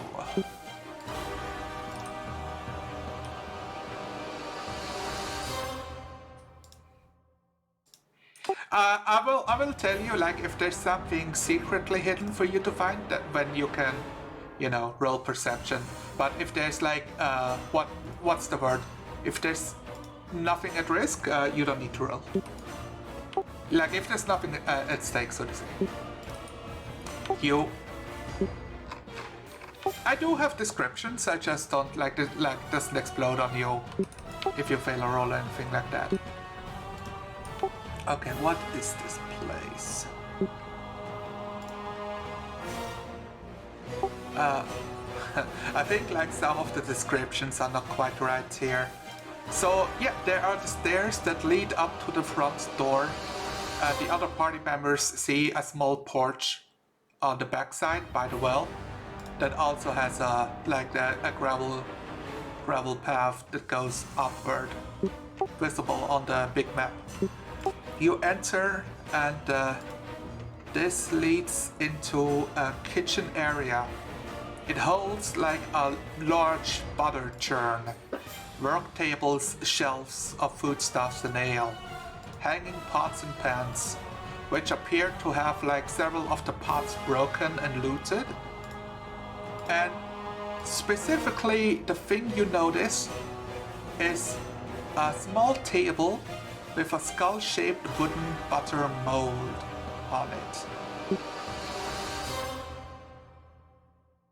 So a butter mold, it looks like something that is used to be filled with butter and turn the butter look into a skull to be sold.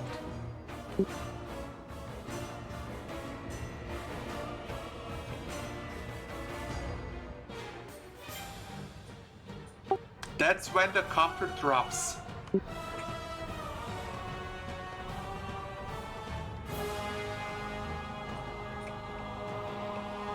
You spot 2 doors for you to adventure through.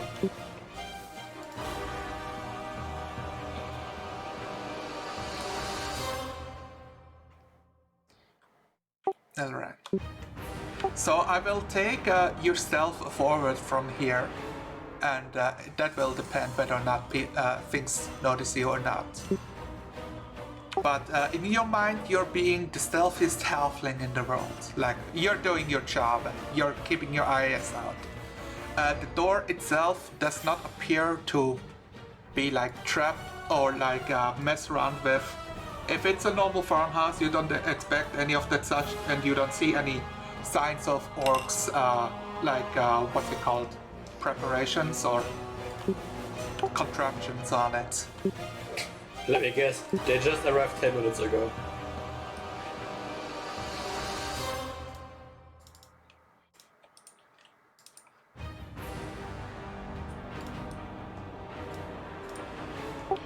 Alright, this appears to be a dining room.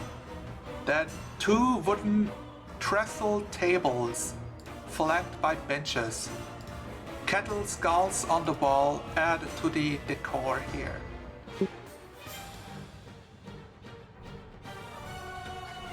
You see like a tiny room that appears to be like some closet of sorts next to the stairs leading up, and to your left is another door leading to a different room, of which you do not know.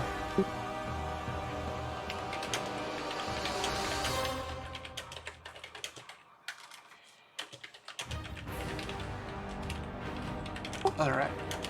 So you turn to the north and go up.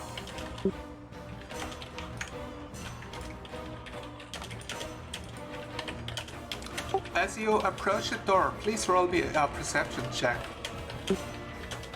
So you're, you told me earlier, you approach the door, you see if it's like trapped or any of the sort. Roll me the perception check.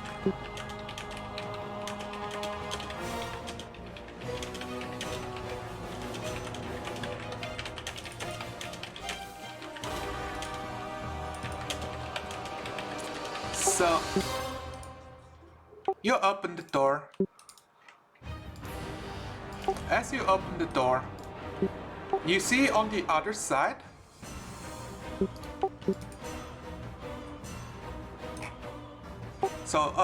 there's a weird thing with Roll20. It does stuff weird. Kannst du die Musik wechseln? Die ist bis jetzt so repetitive und nicht mehr situationsgemäß, finde ich.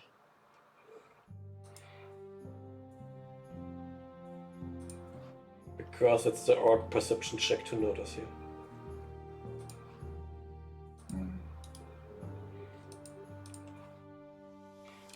You are about to enter the room as you look over and you see an orc holding a bucket over his head, halfway on, like he is about to wear a bucket helm, and he looks at you like you caught him in like a naughty act, but the shame wears off faster than your shock of what you're seeing in front of you. Holding a bucket above his head like a pervert. Like he was about to put it on. So, just roll me a quick initiative. Just want to see if you're faster than the orc on acting.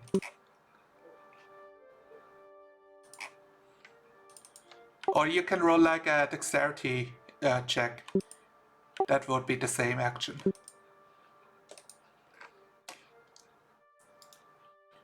The orc reaches for his, his great axe, but you're quicker than him.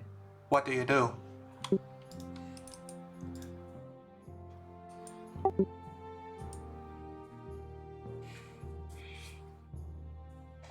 Both of you failed to recognize the danger, so you're both surprised, and the surprise wears off. How surprising.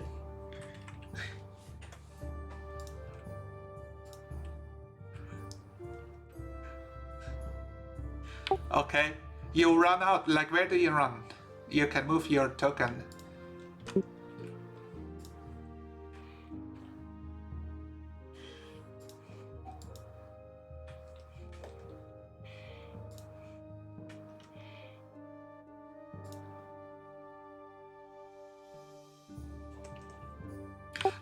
The window, yeah, I think you can open those windows. I've just been thinking if you open those windows or not. But yes, that would make sense. you can open the window with your free action. The orc does not have his weapon at hand, so you can just escape from him without harm. And you jump through the window. Yeah, from your side, it sounds like a weird surprised squeal, and then you see a halfling jump out of, like, open a window like shutters and jump through. And he rolls like he lands on the porch and hops over the fence, rolling down the stairs towards you guys. Oh yeah, the halfling. What is like the expression on Andrew's face that is being witnessed by those two Washians?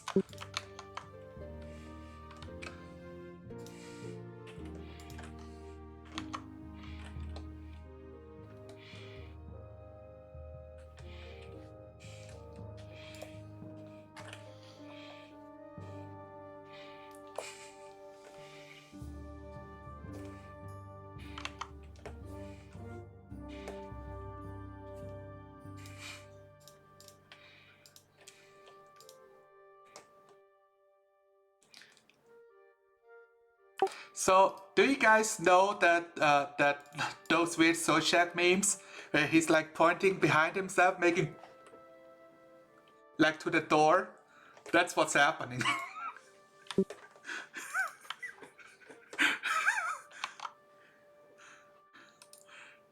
Okay.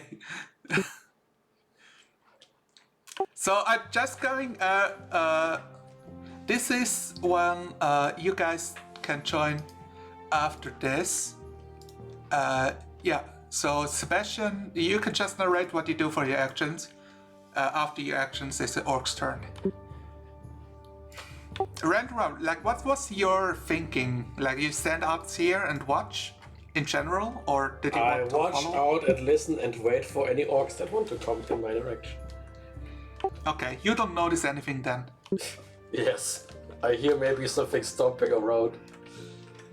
Stomp, stomp, stomp, stomp, stomp, stomp, stomp, stomp. Ook, ook. Zoek, zoek.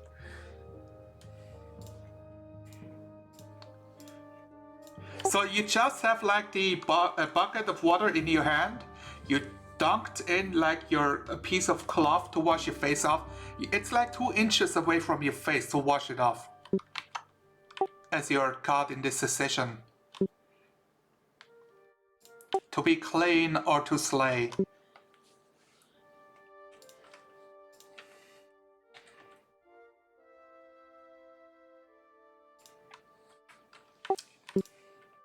She's like, yeah, she would be pointing at the door, like, I'm sure, it's definitely an orc right there, I swear.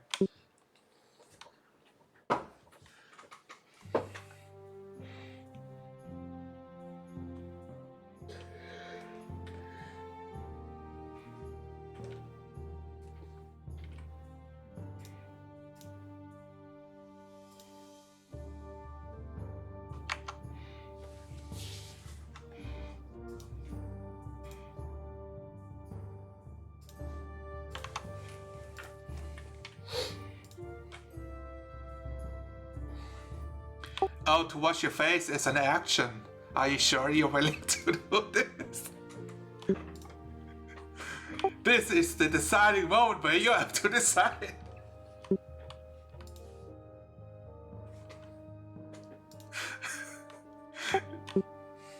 I just find it more dramatic that way, I don't. You're fine, you're fine. You're like, free action, wipe. But it's a singular, you know, there's still, you haven't washed behind the earth, but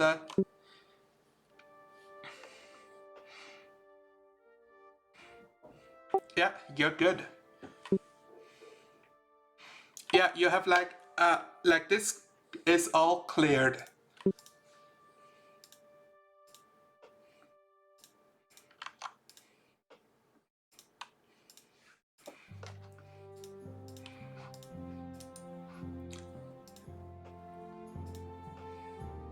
Yeah. Dodge action.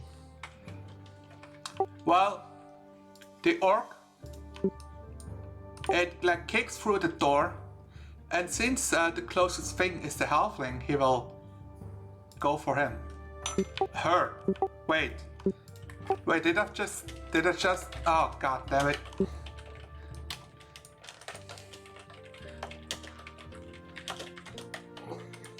Nah.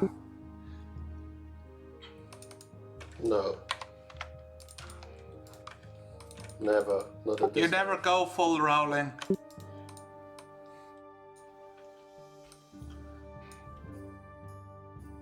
So I'm going to say that this orc is wielding the javelin and the bucket.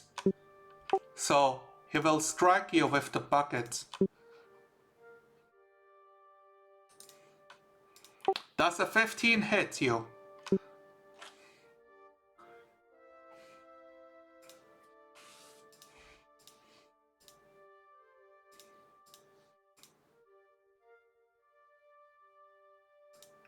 Oh, I thought you were in front of Celia, not in front of Henry?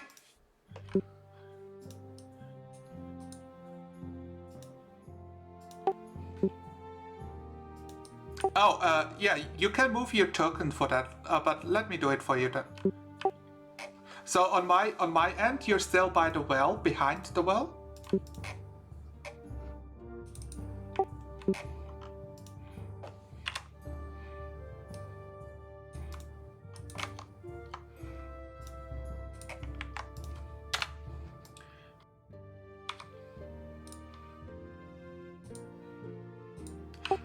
That is very weird. So if you look at Discord, this is what it looks like for me.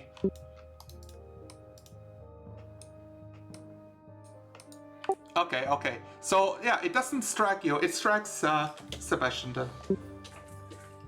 Yeah, it's Discord. That's not you. That's Discord. Gotcha. Henry, you're safe. You're good. It's Sebastian.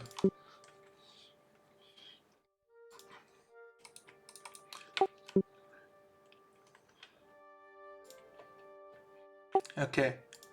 He will try to strike out with the javelin with his other hand.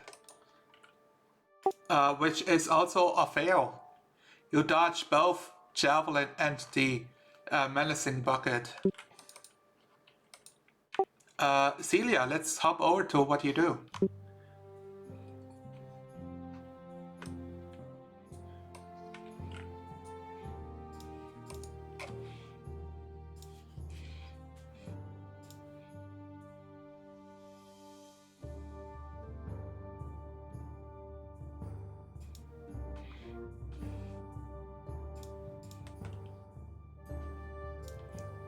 Except most of your face, which is clean.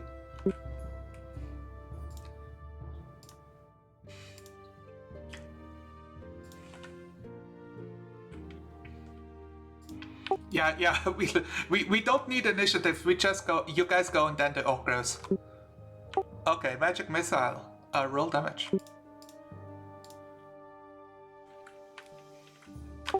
Panic missile.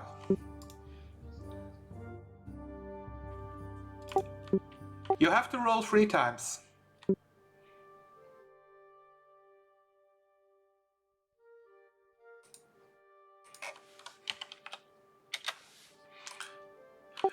The dart hits the orc.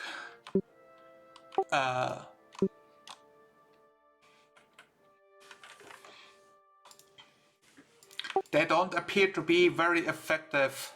They hit the orc before getting to maximum velocity.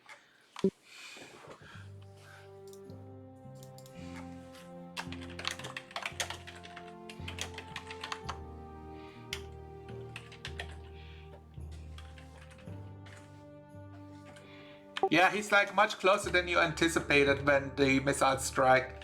So they appear to be less effective than when it's more effective.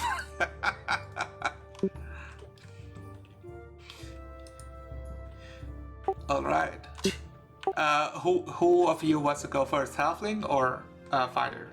Me, but I'm not here. You don't do anything. Next turn. I'm keeping watch. I'm doing something. Yeah, you watch no orcs on this side of the building. Everything is safe. Perfectly. You look at the rustic architecture. You.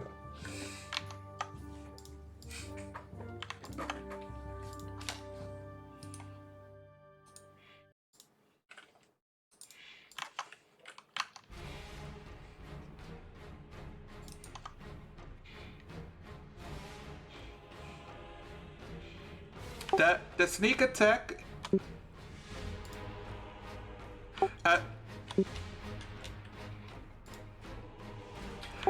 Sneak attacks is when you have an ally in melee. If you're hidden, you get advantage on your attacks.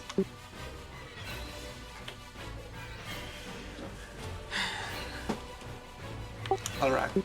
Like, there's no way for you to hide at this point and attack. Because the orc is like, you are the goal, and there's not a convenient cornfield to change your position with.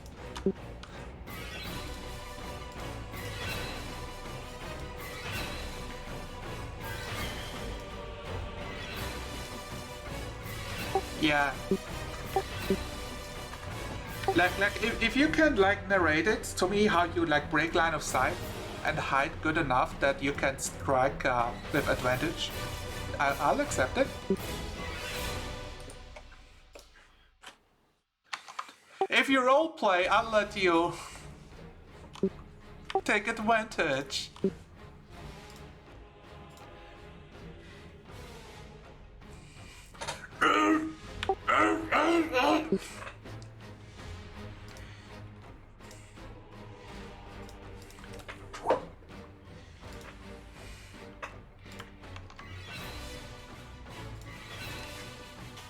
You are very roll me self check.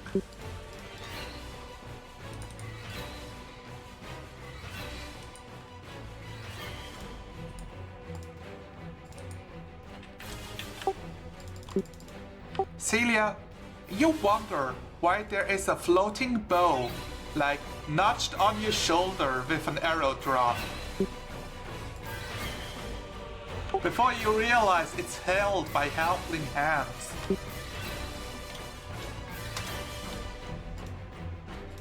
As the arrow like looses and your hair like catches in the wind, like fluttering a bit dramatically. Oh, orc dead. Oh, orc dead.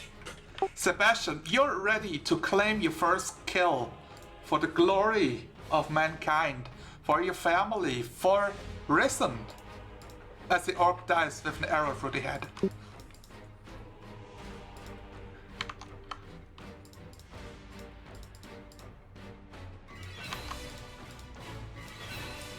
Roll me a dex. No, you're fine. He doesn't catch blood all over you.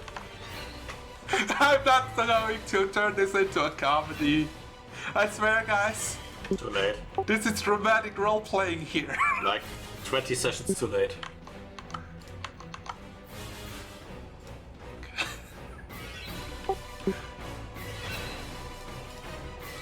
I did, and you did. And I'm very happy.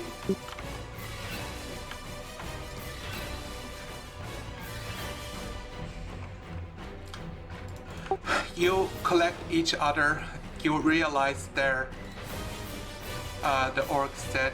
You recognize no orcs charging at you like immediately afterward. So what is the plan?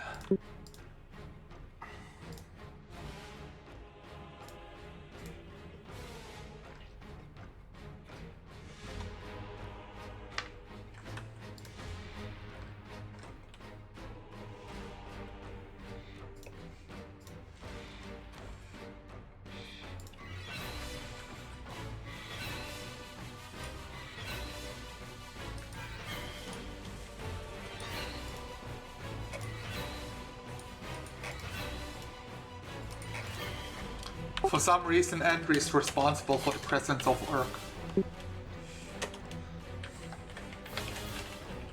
Yeah. Oh, I guess I didn't describe. So on the back side of the farmhouse, you also see what looks like a cellar door. You know, one of those doors that are attached at a like 45-degree sideways, like into the floor, onto the wall, that goes downward. Just to mention of like places to go, there appear to be 2 staircases and 1 door to the cellar.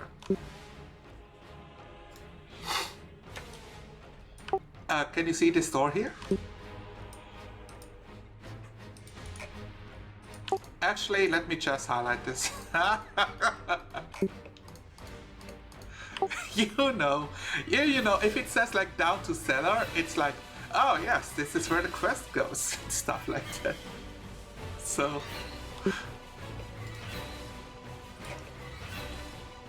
we take 30 seconds, phase is washed.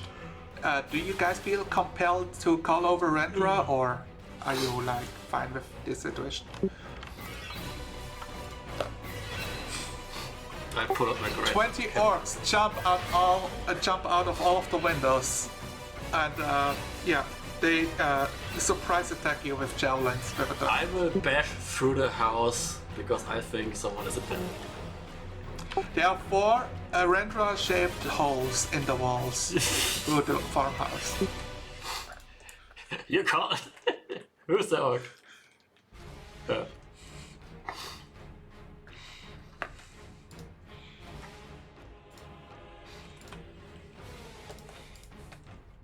Oh, you fought an orc. Again. And you killed it. Don't mind me. Good. Do you want a head up? Do you want a head pad or something? He gets a head pad.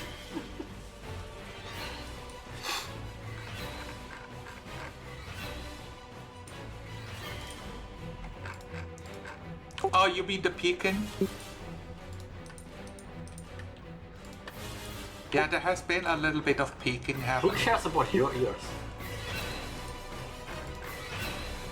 You got too excited, yes.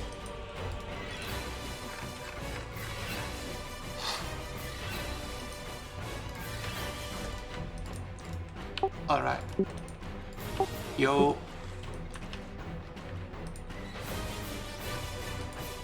Unicorn is playing Rimworld on the side. Yes. So I can watch her play video games. Yeah, I'm basically doing nothing. Yes. Next, what's the plan? What do you do? Where do you go? You have 3 options, or you can throw me a curveball and say, we leave this place. Did you,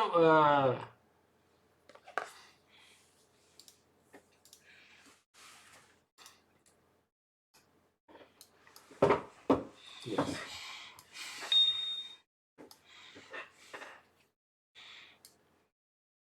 What would you do with the horses, by the way? Yeah, Alfred is taking care of all the horses and is tying them to corn. Okay. What? Well, you know, That's not very effective. he didn't have a lot of options. Well, there's like a fence. There's like an orchard right next to it with trees. Yeah, the horses are distracted with corn. Actually, well, that's an individual case. At ours, they were like, where the horse, like, there was some corn from when they harvested it on the roadside, well, on the path side, on the mud. They just, the horse noticed it and it just, what is this? What is this? Take it away. And then I picked it up and the horse was like, It can move. and then I held it to its nose and it was like, can I eat this? Is it dangerous? Will it eat me? And after a while it was like, took it into its mouth and then let it go and the horse was like, just bobbing it up and down while chewing on it. Yeah, it noticed, oh, this is edible. I can eat this. Oh, it's hollow.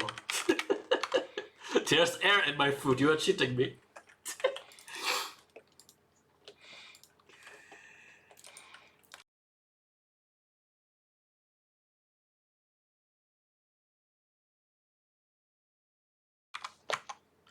Oh yeah, I pushed the wrong button again. That mutes me for the stream. This is when Alfred joins you after he tied off the horses and the mule to corn. It's funny because orcs, corn, get it? No. I don't get it.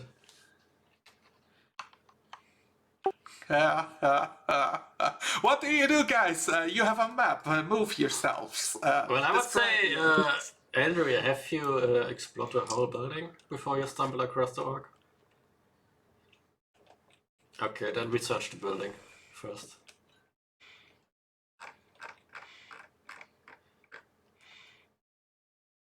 I'm sure it's perfectly safe. How many useful things can you do while you're outside?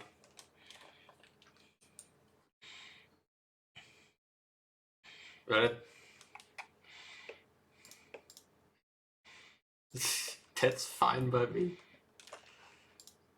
Well, look at it this way. If there's an orc in the cornfield and he throws a javelin at you, I don't know, maybe?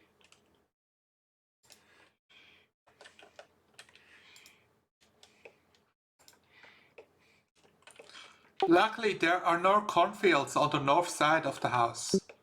Can you please not burn the cornfield down? That's food. It's free rations. Not for very long if it starts burning. Who's Agma?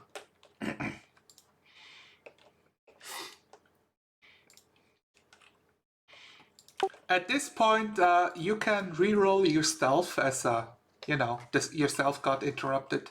Where's the mimic, by the way? The mimic is a sword attached to you, Renderer. It came back. I just assume that you have the mimic on you, unless... Unless I throw it away.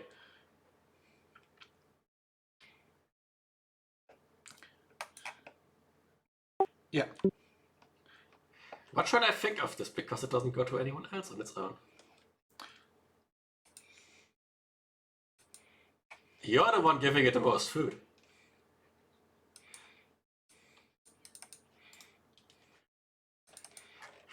I'm just the one who rolled a natural 20. Alright, I need one more roll for the human fighter entering the building. Which one? The one inside the building. That's not me.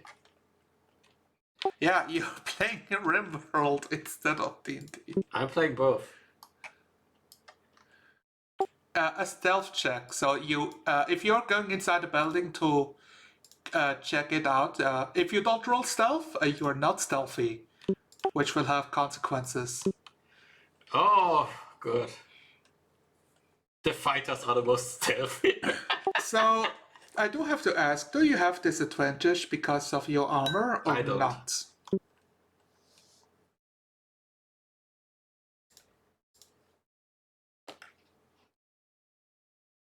I have less armor, so I don't have disadvantage. Yeah, at this very moment it makes a lot of... it matters. I'm a dex fighter, so I don't wear anything critical.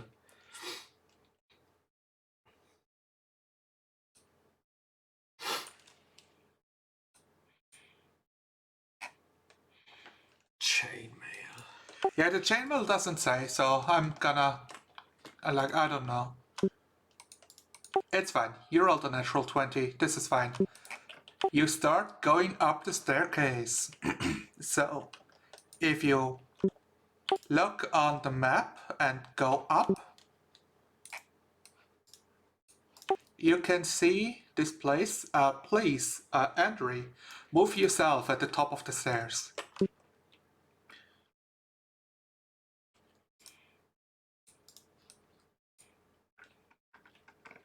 On the top of the stairs, on the map above the other map. I will follow suit.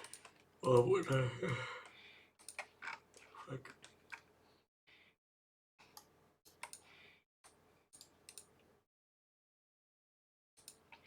Yeah, like this. I stay behind our whiny wizard. No, someone has to be behind you in case someone comes from behind.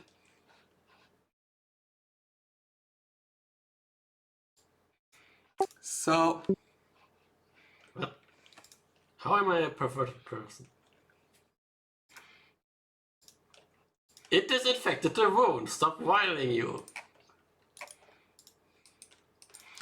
all of the talking brings the attention of the orc inside the room that is poking a fire in the fireside. Fire hot. So, there was an attempt at stealth before your party members behind you started arguing who gets to stay behind each other. And all of the rumbling draws the attention of the orc.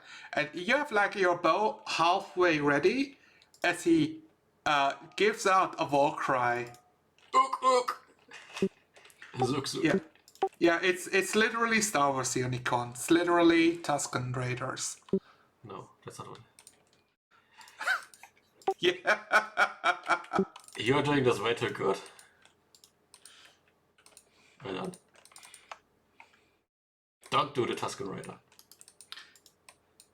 This is when we click Orc Initiative, and all of you can roll initiative too.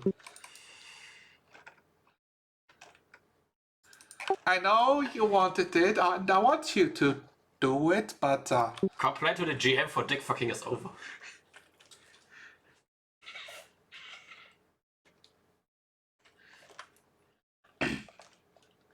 Kibbles. I just love that you guys like just first you roll stealth, then you argue in which order you get to walk with each other.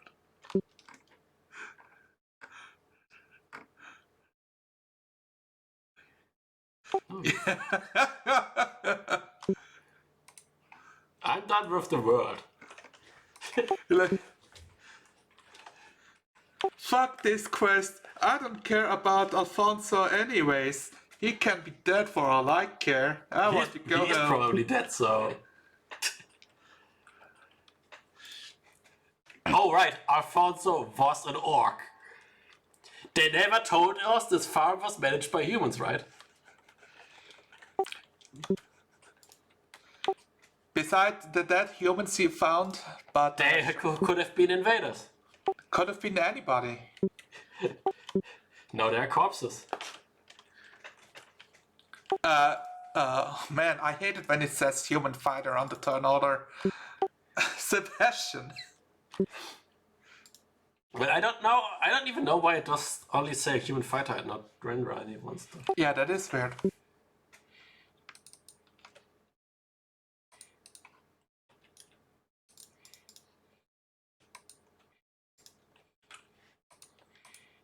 You always have to specify which human fighter you mean.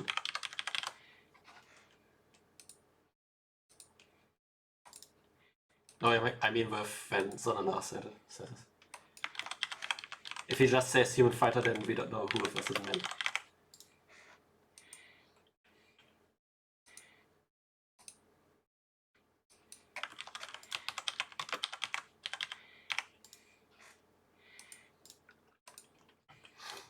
So, you know, it's one of those things, because you're all stacked on the stairs, to move through your friends, it will count as difficult terrain.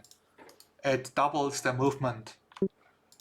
You will need 10 feet to go through each square of your friends. Do I look like I care?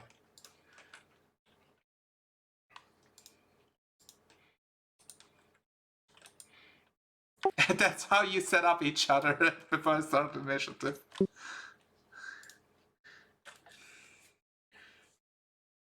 Then you have to go like here, and then you can move where.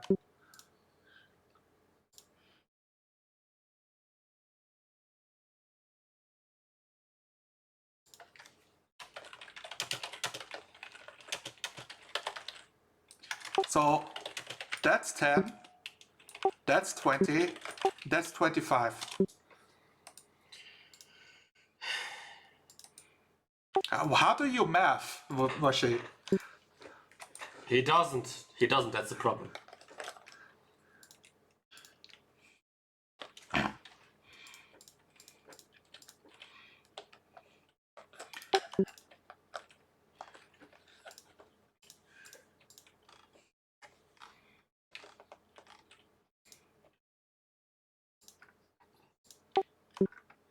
No, so...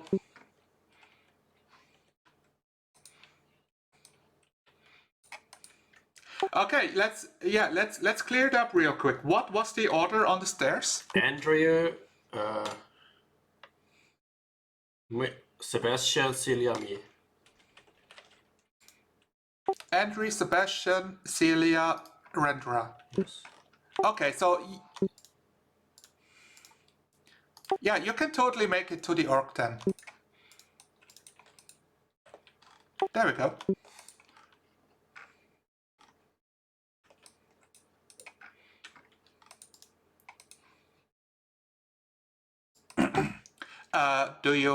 You do your strike, it's a 22, you do 10 slashing damage, it's super effective.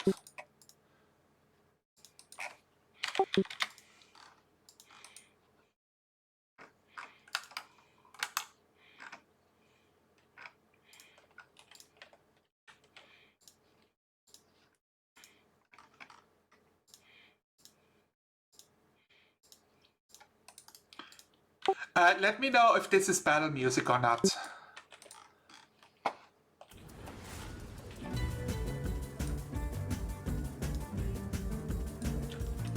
Celia, it's your turn.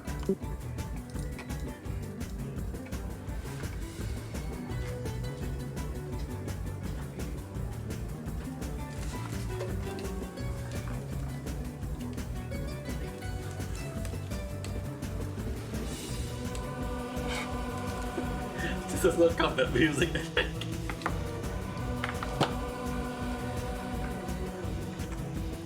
So describe what you do. I die!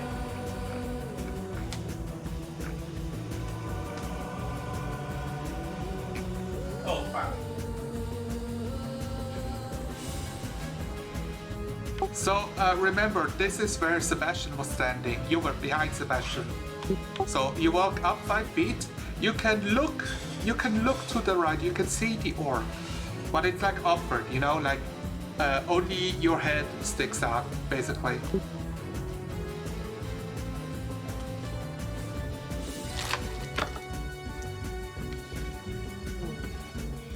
I think spell attacks are fine if you, yeah, like you get the bonus, not the enemy.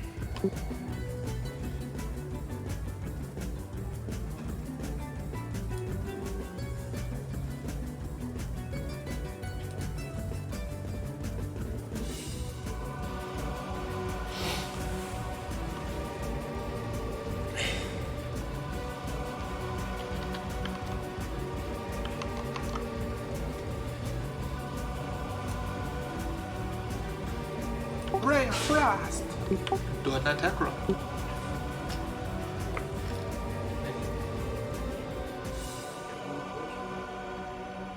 Was? Wir haben immer noch Brötchen, ne? Yeah, it's fine. The orc is slowed down by 10 feet.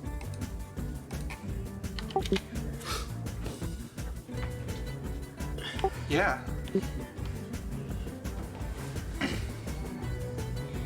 There is your thrust, it strikes his hide armor as it's like covering the grey wolf pelt over his shoulders in frosticles. It is mildly annoying.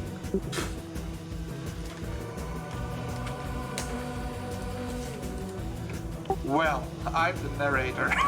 Fight me.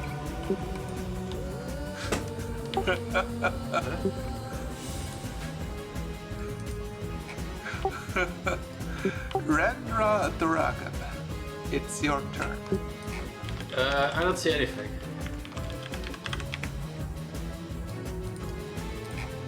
If you want to go up, you will have to move through 2 people. Can I do that? It costs you 25 feet to move through both of them and on the other side. I have a ready action. As soon as something comes into range, I will smack it. In range of what? In range of my greatsword. As you stand on the backside? Yes. Okay, you defend their backs. Henry Goodbarrel, You recognize this keen opportunity that has been presented to you over and over and over again. Yeah.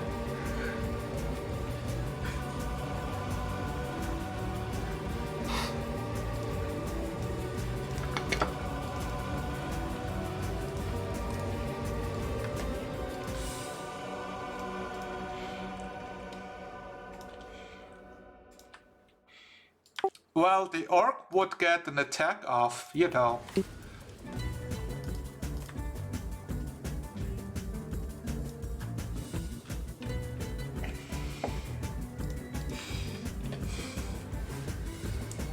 You hear him say his catchphrase, "For the glory of my family," and you know.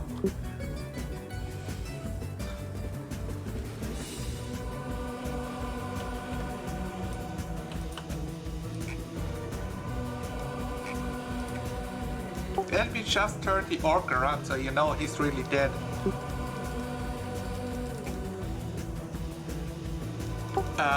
Where are you moving? Oh no. Oh, you're moving here. Yeah, so you move one tile down and you move into, move over there. So let me see. So yeah, there's like a window there on the other side, and there are doors on each side. You see 3 doors left and 3 doors to the right. Oh, and I'm talking to myself because it's push to talk. Yeah, there are 3 doors to the left and 3 doors to the right as you move over there. And that's where you're standing. Alright. The orc is dead. So I am just going to open this door over here. As you see 2 orcs right in front of you, wanting to charge through the door, but seeing you in the way. They grab their great axes to make like shish kebab out of you. Can you stop opening all? Can you stop all the triggering all the encounters at once? They open the door. They open the door for you.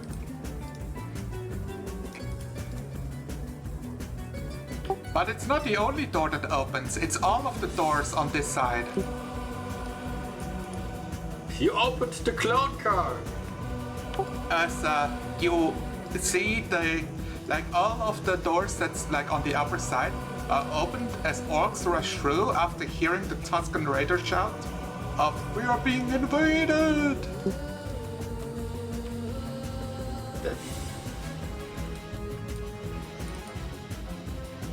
Stop arguing about who argued. So let me roll. So I will roll 1 great axe. The second great axe is with +2 armor class for you because he has to hit like around the corner. You are safe. The second great axe, he just hits the wall itself, and it embeds so deep in it that either he has to spend a round pulling out the axe or leave it there and switch his weapon. So he will leave the axe and pull out the javelin when it's next turn as they enter battle idle animation.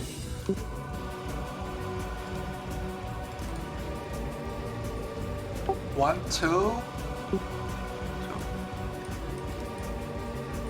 Yeah, he cannot like push next to his mate to attack you. So there will be an orc throwing a javelin and another orc stabbing you with a great axe.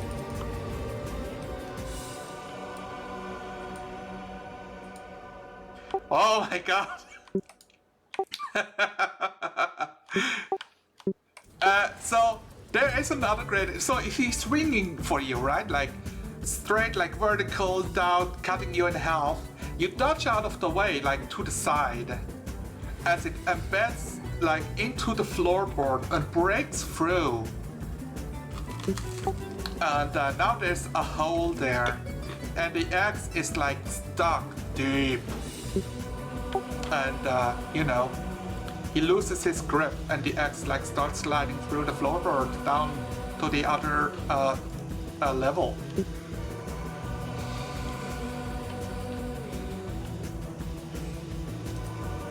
That's when the javelin strikes you for 9 piercing damage.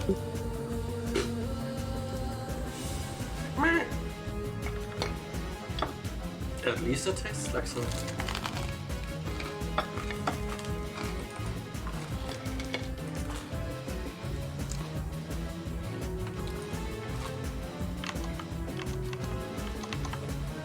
Sebastian, you noticed moments of glory for you to reclaim your place at the front lines.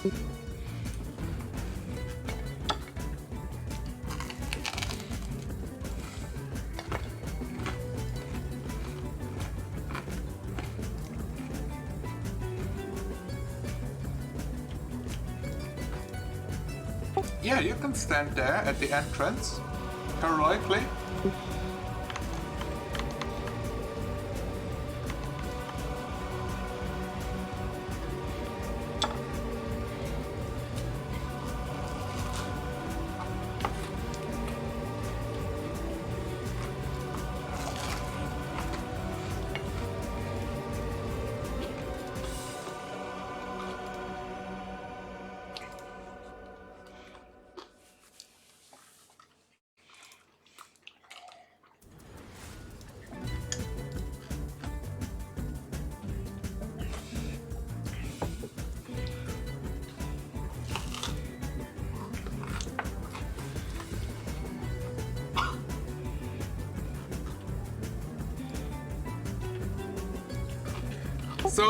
So I'm thinking like if you want to like swap places with Angry, like in the heat of battle, when like orcs are striking for him, I need like a roll for you, like athletics or something like that.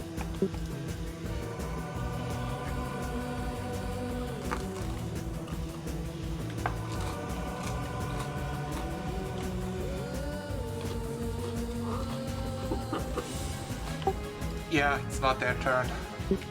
But Edry will be able to move before the orc. Can't you always do a free action? Kann Henry sie dich als freie Aktion hinschmeißen? Yeah, immune to. What?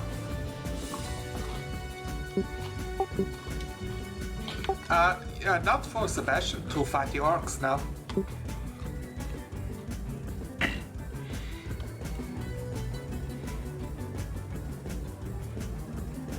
You throw a javelin.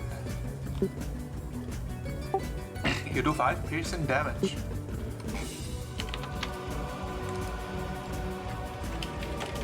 It's thrown.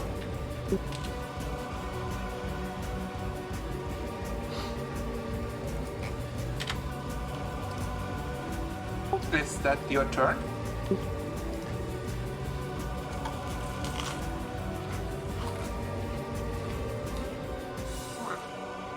All right. Celia and Naren.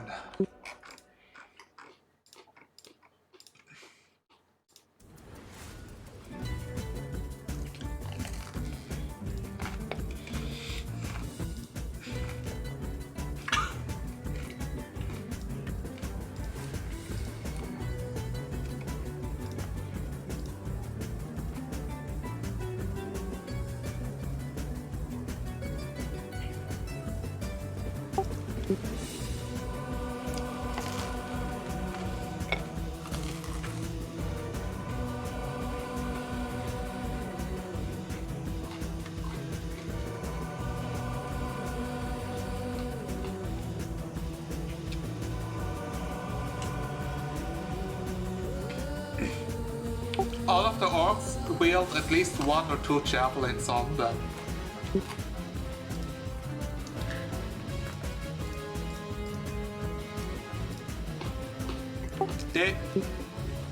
Yes, they are wielding the battle axes, but like you guys, they can switch weapons when it's their turn.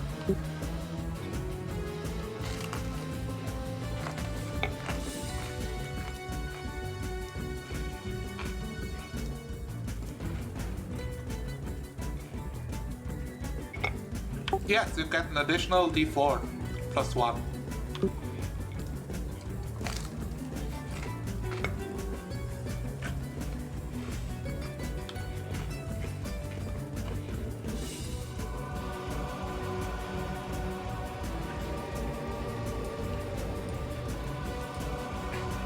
You destroyed the orc. With no weapons in hand, you bore through his forearm and then shoulder, and the next two go through the chest.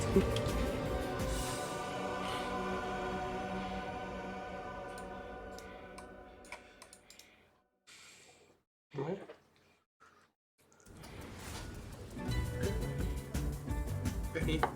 Yep.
Henry.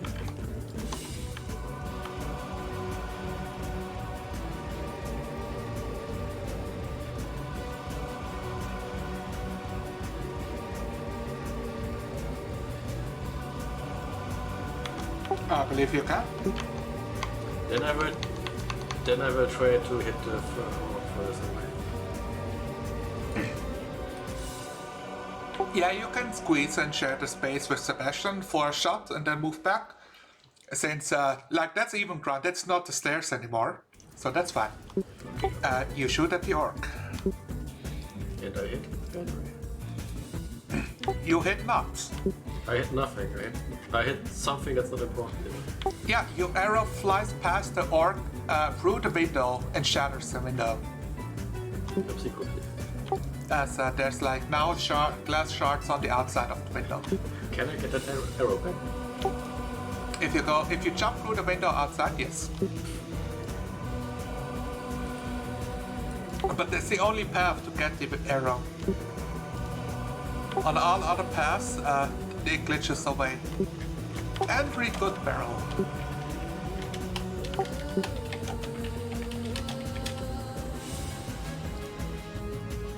Alright, do you go back or crawl through the floor hole to the lower level?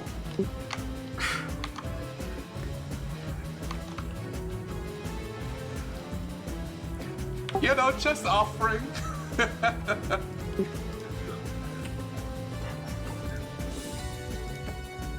You have 2 minutes behind the floor.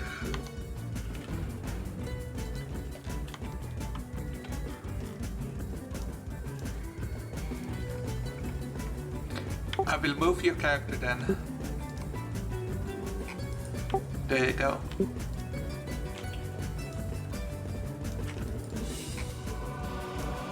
Alright, roll me acrobatics or athletics check for controlled descent.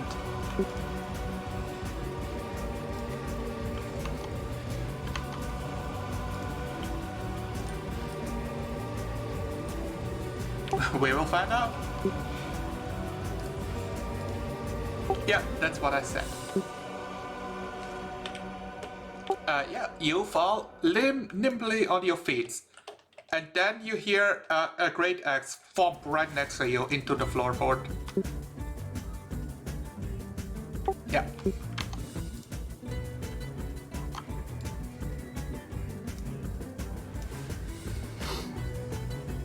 Oh yeah, this was like 5 feet of movement. It's 20 feet away.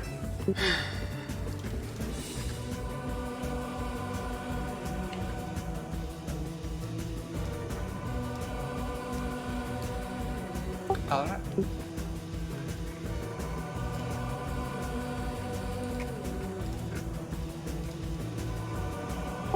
Yeah, you're hidden. You are hidden. With that, it's Orc's turn. Orc.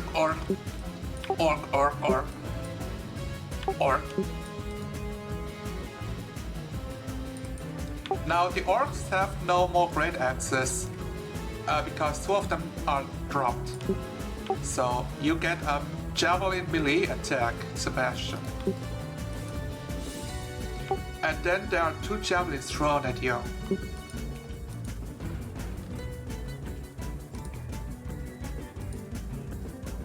You take 10 piercing damage altogether.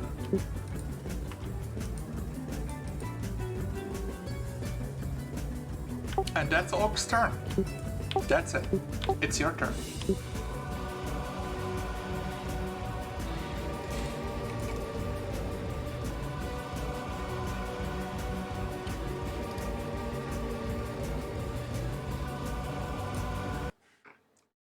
Fantastic.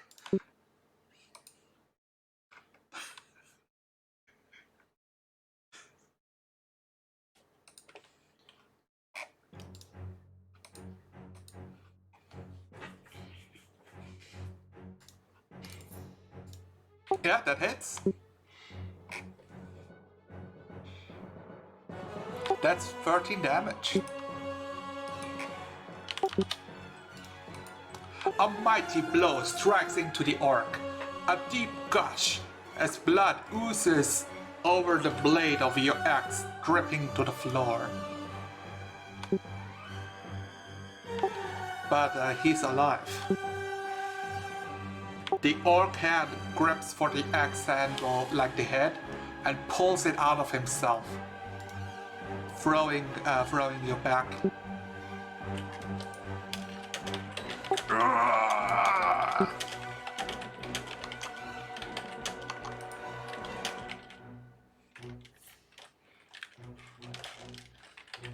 He throws you back. You know, you step back like 2 feet. You're not thrown back a whole field or square or anything like that. It just shows you how badass this orc is.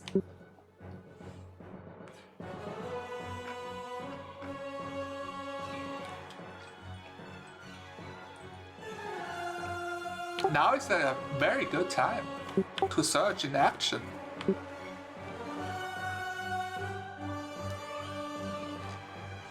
It's a hit. The orc was badass, but not badass enough. He was badass, no, he's dead.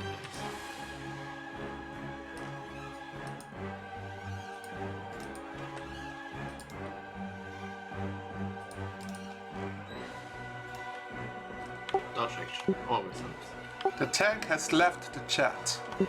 Celia, it's your turn. Your turn to take. You're hiding.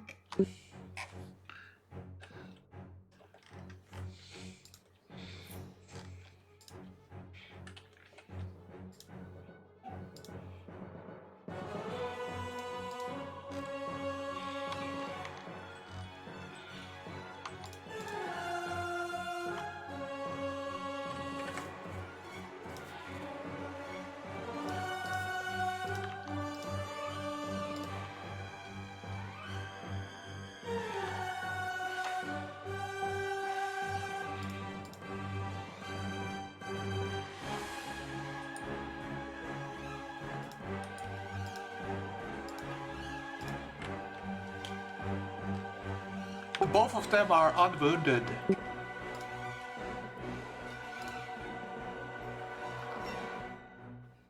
Yeah.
All right, I'm checking if it changes if you are in a fight with them at the same time.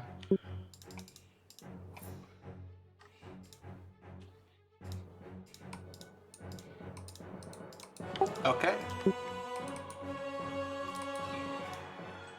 So it's one of those things when on the orc sheet they speak common and orc, but goblin is like an accent of orc. So I want you to roll me. Yeah, roll me an intelligence check.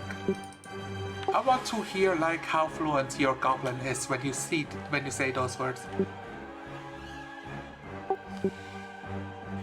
Oh yes, you hit the right beats.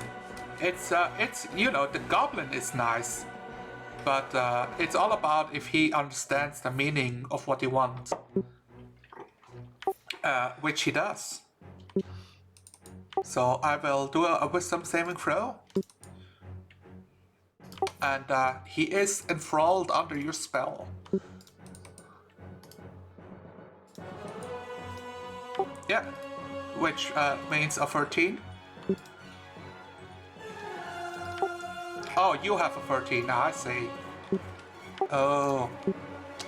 No, yeah, this orc is like a hole in his head, leaning against the wall, and looks like he's shaking off a bad headache. And now he's upset.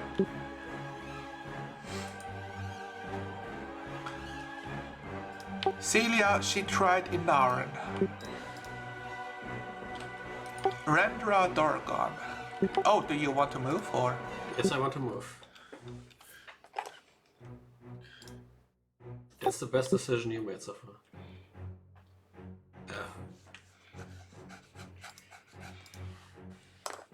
Who is sitting there under the orc?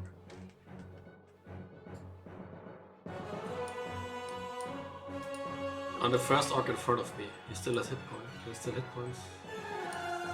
Okay. Well, I will pull out my greatsword and do what I do best, the objection. You are fulfilling the definition of punching back.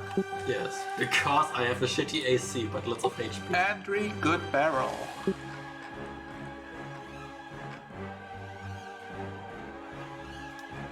You are suddenly out of danger and nothing can harm you.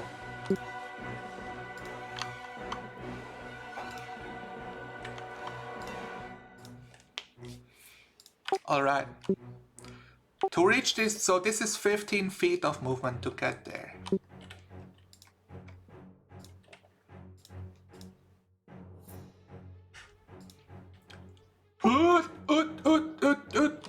Uts.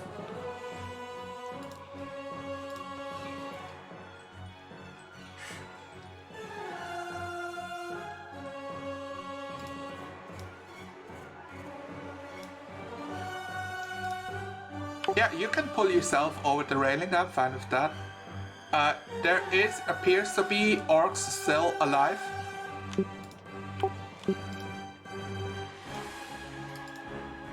If you want to do anything about it, you could or could not. But you don't have like a good shot from this angle. Okay. So what? So you end your turn? Andrew stands there and waits for you to defeat the orcs.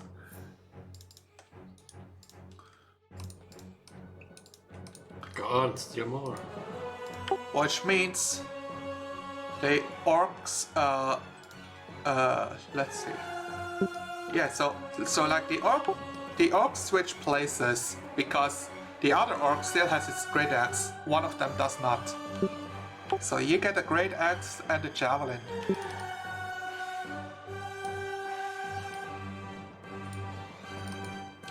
Uh, 15 and a 19. Rendra, of course. 15 and 19. They have disadvantage, right? I said, yeah, that's what I said. Oh, both hit. I have an AC of 14. You take 15 damage. That's half my HP gone. Am I glad that you use a touch action? It's a double-edged sword. They rolled well. Sebastian Valrison, it's your turn.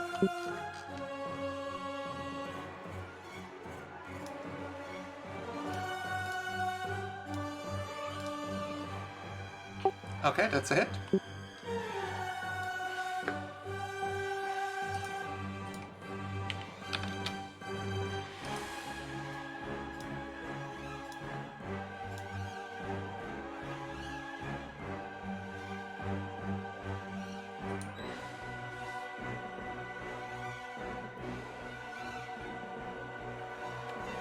Which means if you rolled a natural 19, it is still a critical. All right, so you do 8 damage. The orc survives your strike, but it's a good wound. You strike deeply. He's very orcish and upset.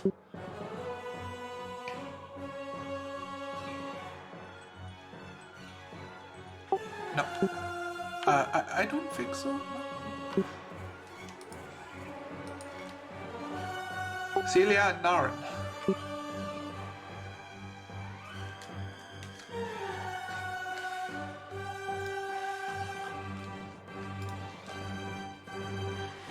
Okay.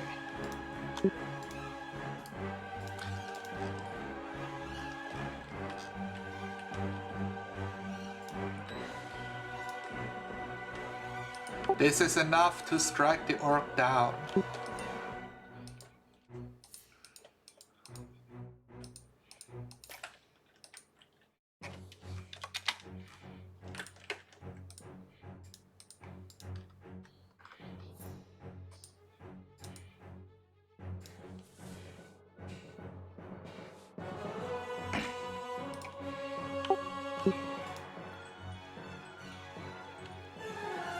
You can only suggest so many things. Render a door gun.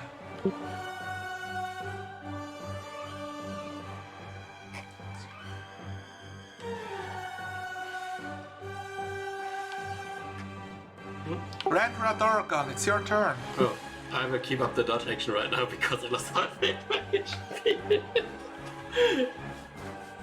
This is...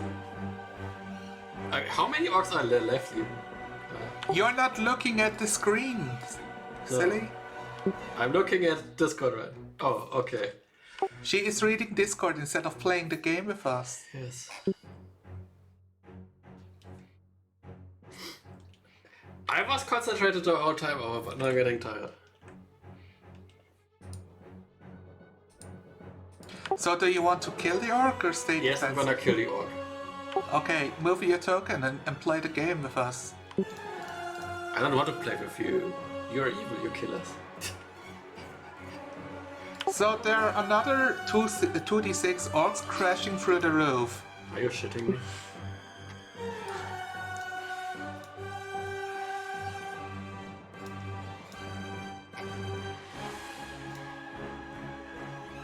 Does an 18 hit? Yes, you hit. Do damage. Click damage button. That's 10 slashing. The orc is wounded but not dead. Andre, good barrel. Oh, and I use my bonus action because I'm feeling like it.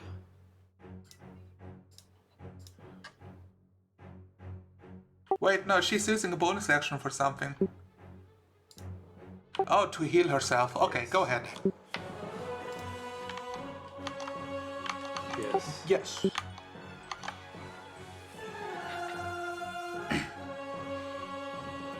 You are the MVP of this session.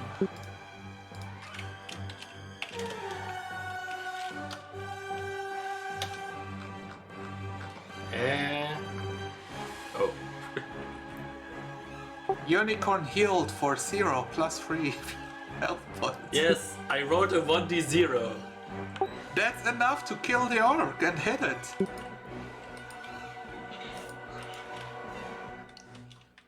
Alright.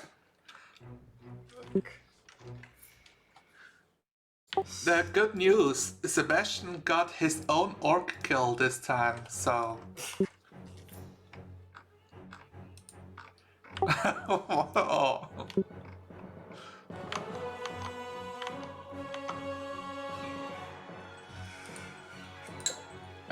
We take a briefer. Now the south doors open and orcs fly out.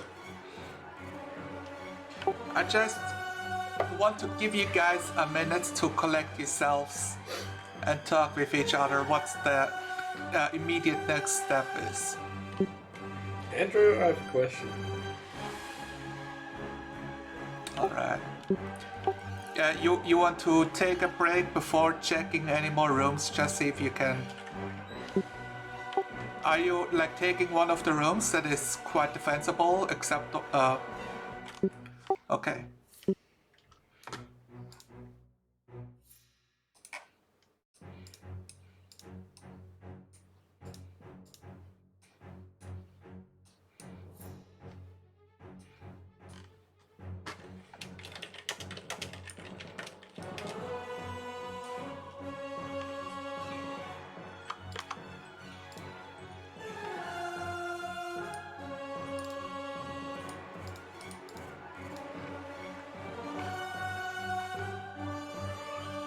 Alright. You are the smartest person in this room, so you should know a lot.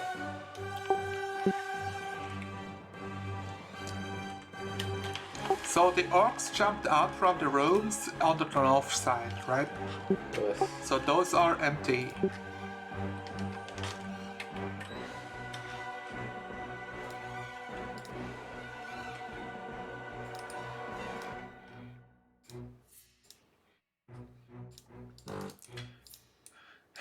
In here, there is a large bed.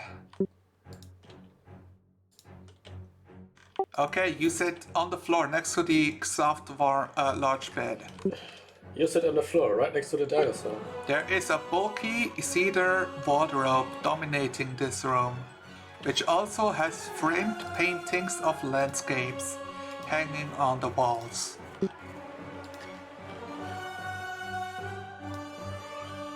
Alright.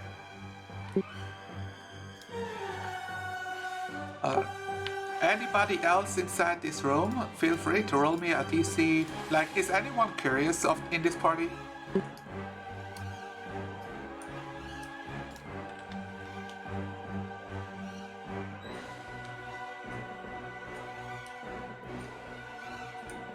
Alright. I will be mildly curious for the sake of satisfying your curiosity. There is like a dominating wardrobe inside the room that is massive. I will stab it. Your sword sticks inside the wardrobe now. You have heard the word, it is a big hole and has cracks through it now. No, I will not stab it because it's stupid. It is too late to go back on your followaways. Or roll me a perception check. I want to listen what's inside. Roll me a perception check. Roll your perception check. I'm gonna roll your perception so hard. Did it roll? I don't know. I rolled your That's it. perception. Yeah, you look through the wardrobe and you see clothes inside. There are several of them. Is there anything alive in there? No, you don't think so.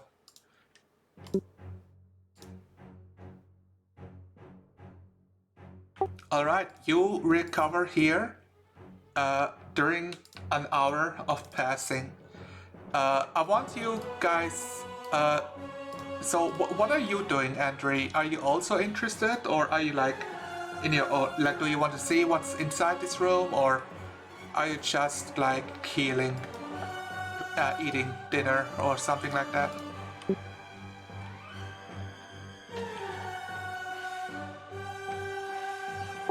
Alright.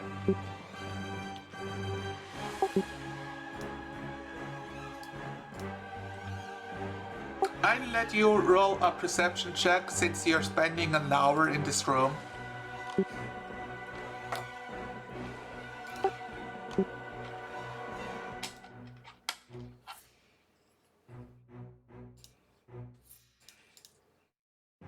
Yes, it does.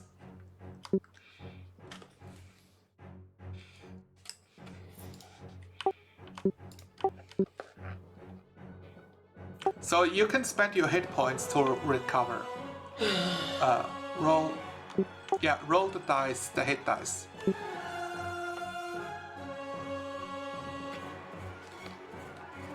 Do you still know how? Or do you need a crash course?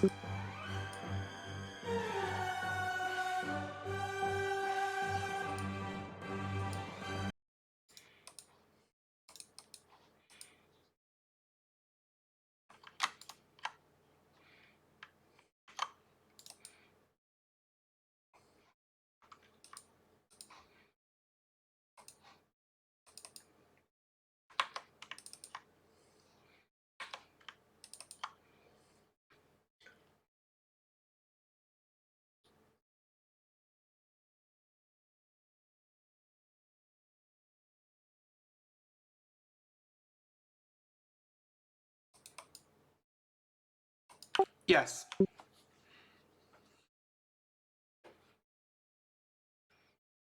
Sure. Andre, I still want you to roll me that perception check, please.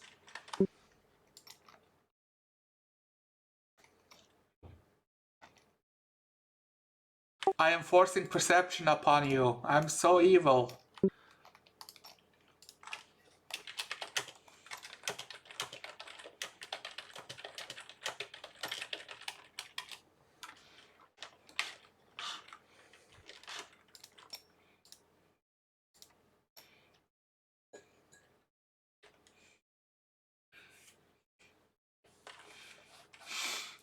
"19 perception. Andre, I will give you 2 points of information. To be honest, I have high perception for a fighter. Yeah, you failed. As I wasn't asked to roll. you see Rendra looking through that wardrobe and seeing nothing of interest, like she looks through a bit, but she doesn't recognize like the false bottom inside one of those what's it called, like cupboards that's inside the wardrobe.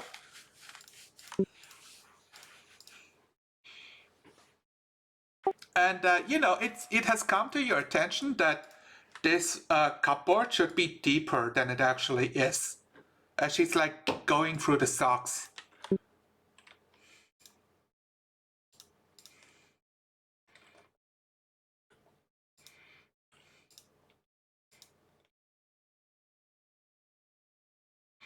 Yeah, it looks like it has a button that you can push.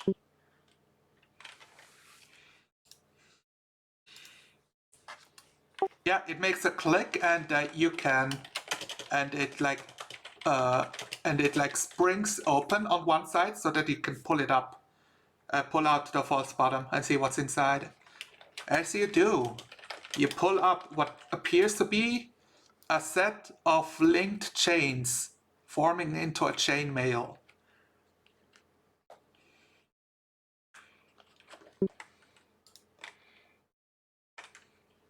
It's a try +1, it will adjust to your size.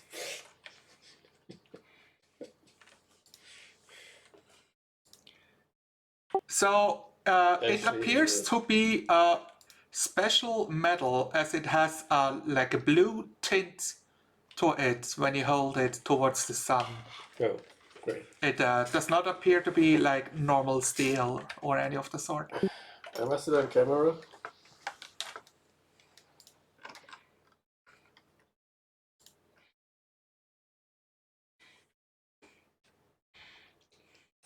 Oh, great.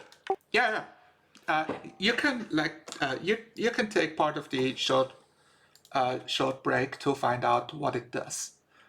The other part of information, as you're like recovering, regaining your spell slots, figuring out what's up with the chainmail, before you reach the end, you also, Andre, with the check, notice what appears to be like a surprised grunt and like cry, and like steps running away, and you see out of the window an orc escaping to the north.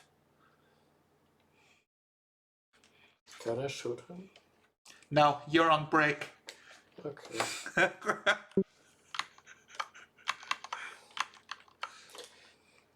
I will give you one shot if you like crit him right then and there. Is this the union enforced break or the government enforced break? No shit. If you shoot, it will interrupt your short rest and you will have to start again. No, according to Solastra, we can have a fight inside our rest and then continue it. This is not Solasta, this is Sonalar. Solastra has better rules than Solala.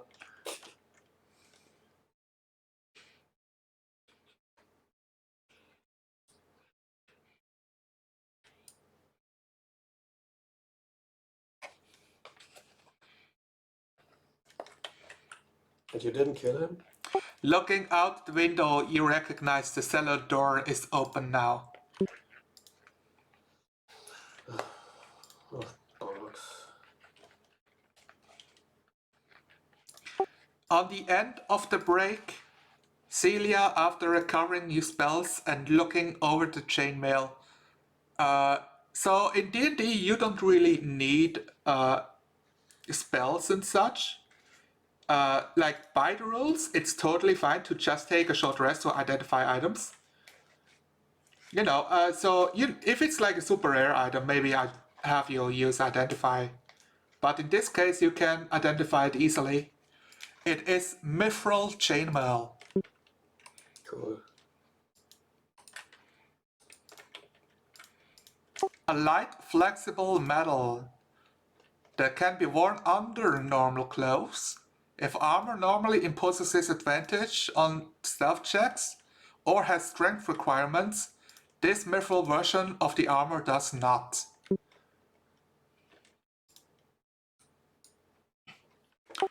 So basically, it's good for everyone in this party. You have become Frodo.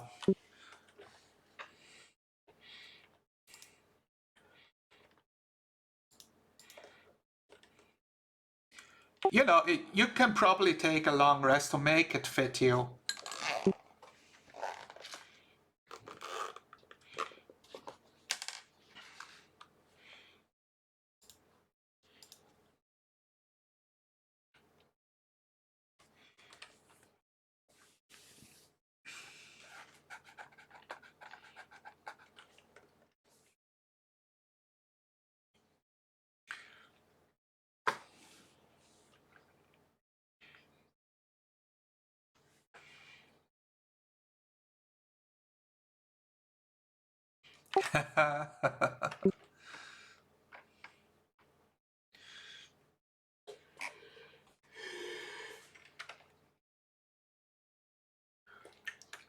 What's the maximum dex? What's the maximum AC dex bonus from Chainmail? You can look it up on your player's handbook that's on your shelf. I don't want to get that one. All right. Yeah, we are reaching the end of the session. So, if you will give me 5 more minutes of your attention. My God, unicorn. What? Huh?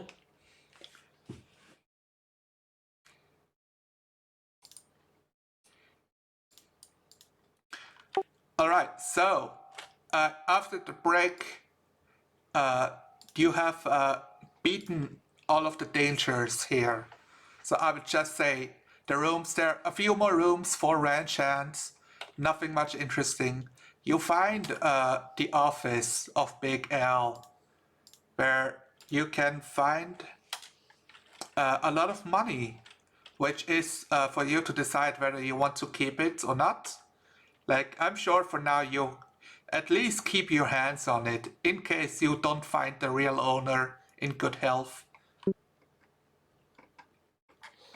Chainmail has an additional dex bonus of 0. Sounds right. That means you have AC 16 and that's it. Your dexterity doesn't count to it.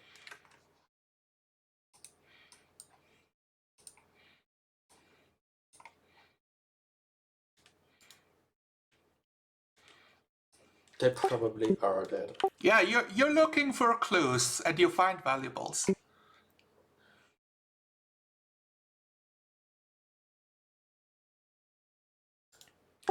As you go into the cellar has a dirt floor, walls of mortared stone, and an 8-foot high plank ceiling, braced by wooden pillars.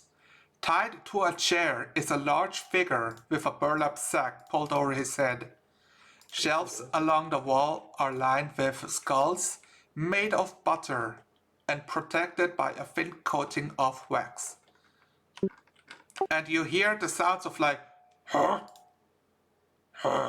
Like distrust, like you're definitely the orcs coming back to beat the snot out of him again.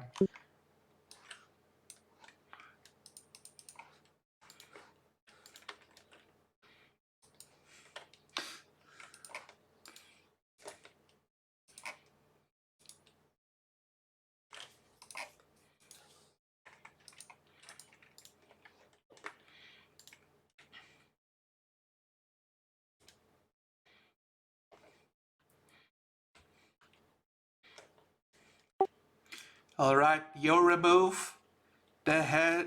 You remove the burlap sack and see what appears to be Alphonse Colorthorn.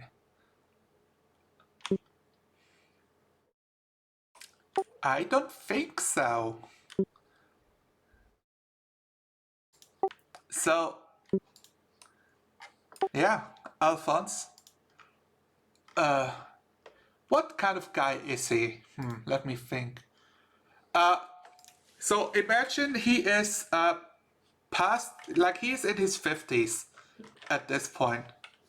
It is one of the oldest humans you have seen still living. Because not many humans get to be old in this lifetime. He has a strong cut of his chin, like dark brown eyes. His hair was black, half of it is white now, like it's like white peppered all over it, and he has a salt and pepper beard as he speaks up.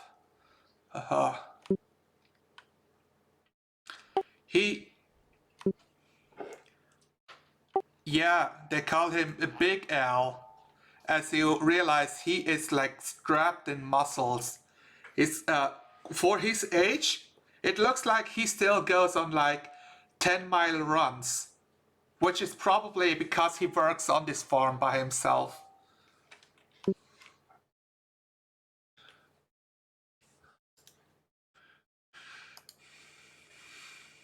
I don't know who that is.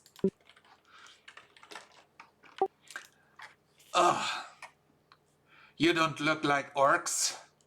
I'm mighty glad to see some civilized faces around here.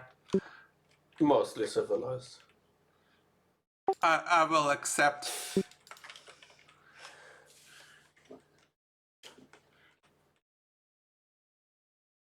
You had an hour. You like, you know. I just got slashed up a bit.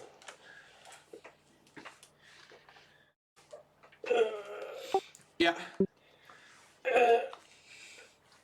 Yeah, that's your short rest. It's 1 hour of changing clothes, right? That's how you heal.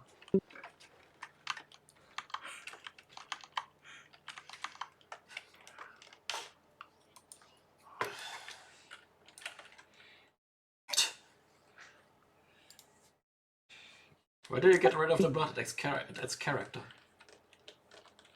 All right. Have you seen my foreign hands anywhere? Well, there's one guy who's dead outside. Ah, shit.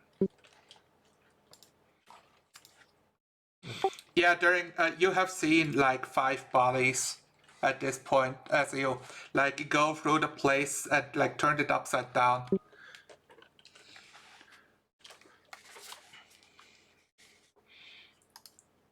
Yeah, you get the information that all of them have died is what Alphonse lets you know. Crying shame.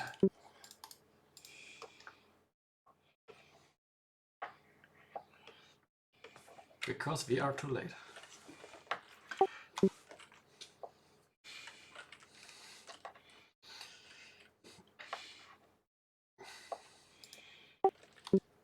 There's not much to do with them. I shall make some graves and bury them later. But I mighty thank you for your rescue. Might I know your names?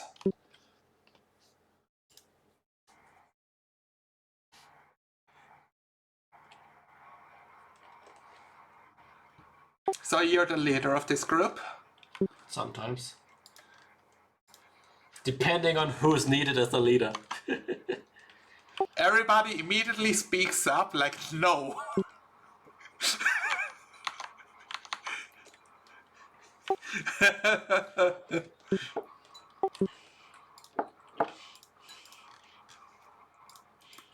Yeah, he looks like between the two of you, like, oh, is there like a leadership fight like going on in this group, motley group of people?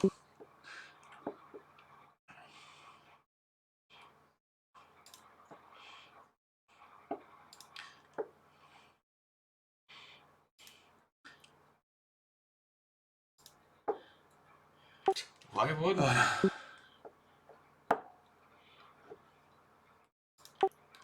Sebastian, leader of the group. Thank you very much for saving my life.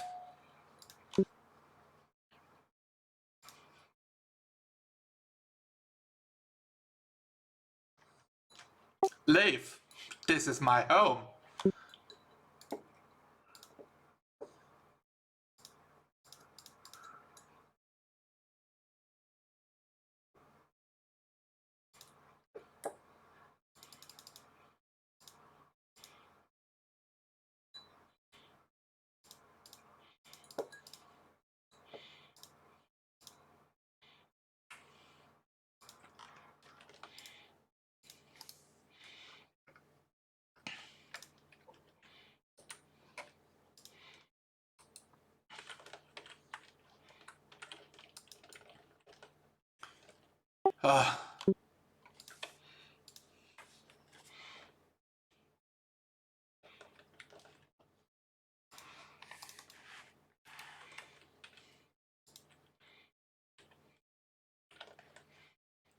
If I leave this place, there will be nothing left to save.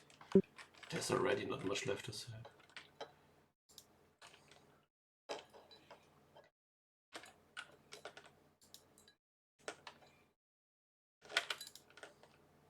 You see his eyes like light up as he looks at you. Like, you found Petunia? Oh, by the gods! Oh, thank you. Who's Petunia? I cannot believe it. She's safe. Yes, quite right. I mean, do we know the name? Did we know that the car is Petunia? Or?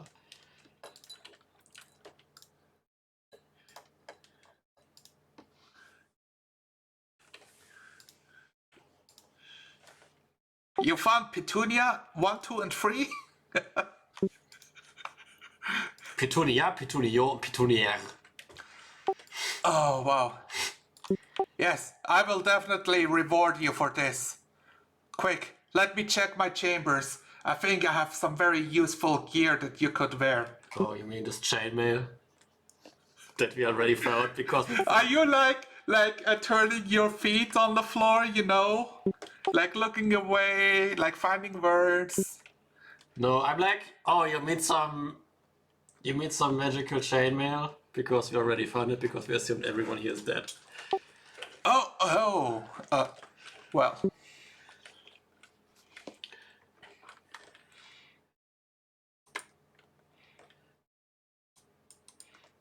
I hope you're not disappointed if we found you the reward already. Yeah. Well, yeah, so, you know, it's like, he's not suspecting you of banditry or anything like that. You did kill a bunch of orcs, so he will not, he won't take a grudge because you went through his, like, underpants. I mean, he could have been dead, so he wouldn't care about the underpants. That's what all bandits say.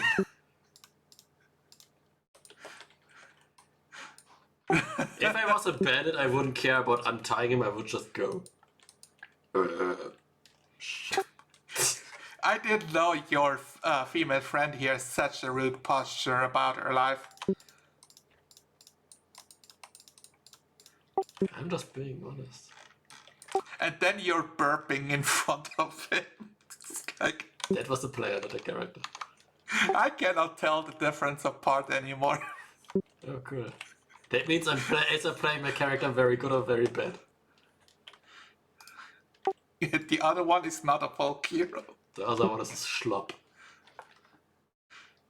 It's okay, you're my hero.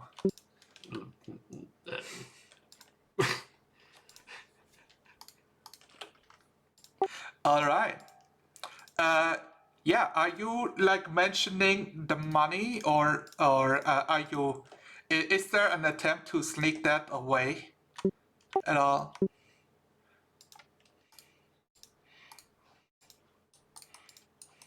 Yeah, mostly asking Andre, you know, because she is the thief. Fantastic.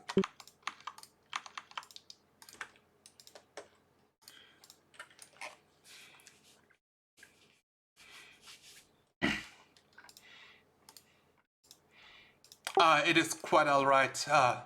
You can keep that old keepsakes of mine. It's from my earlier days.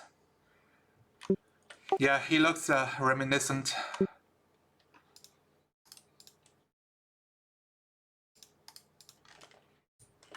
I used...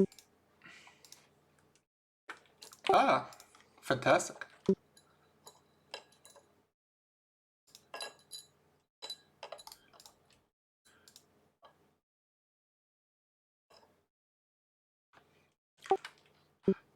How...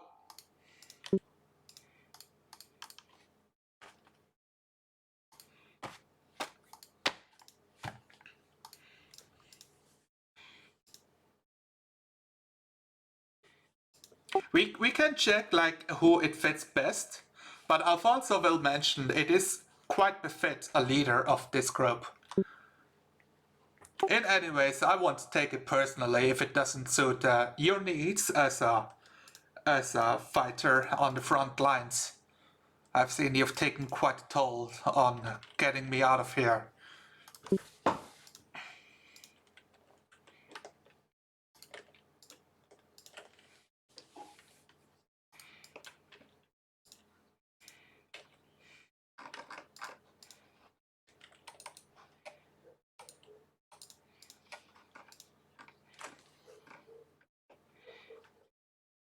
Yeah.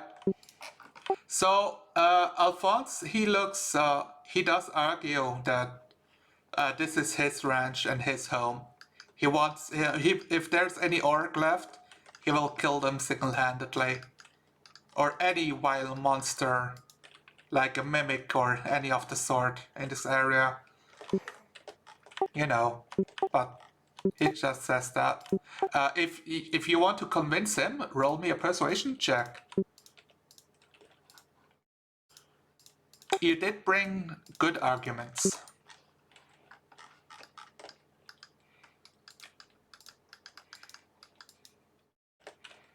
Yeah, it would be like a small caravan. You have enough stuff to move it, to help move it back. You did bring the mule. Oh, and is that a 9?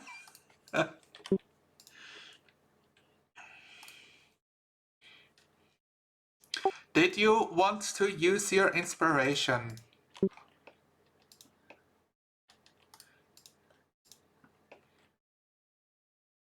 Like, I let you roll again, or you can just take the 10. You can roll again. Oh. You know, it's one of those...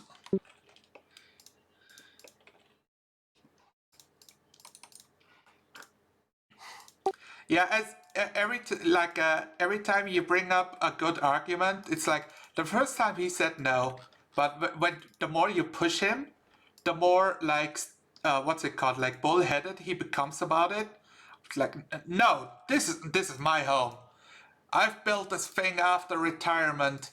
I've been a sheriff of Tribor for 30 years.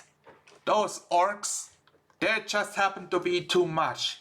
I shall build palisades, nay, spike traps.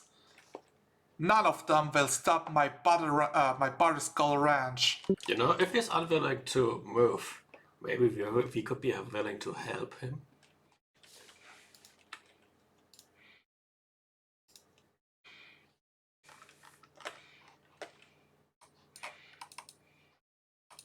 How far is the logger's cube away from here?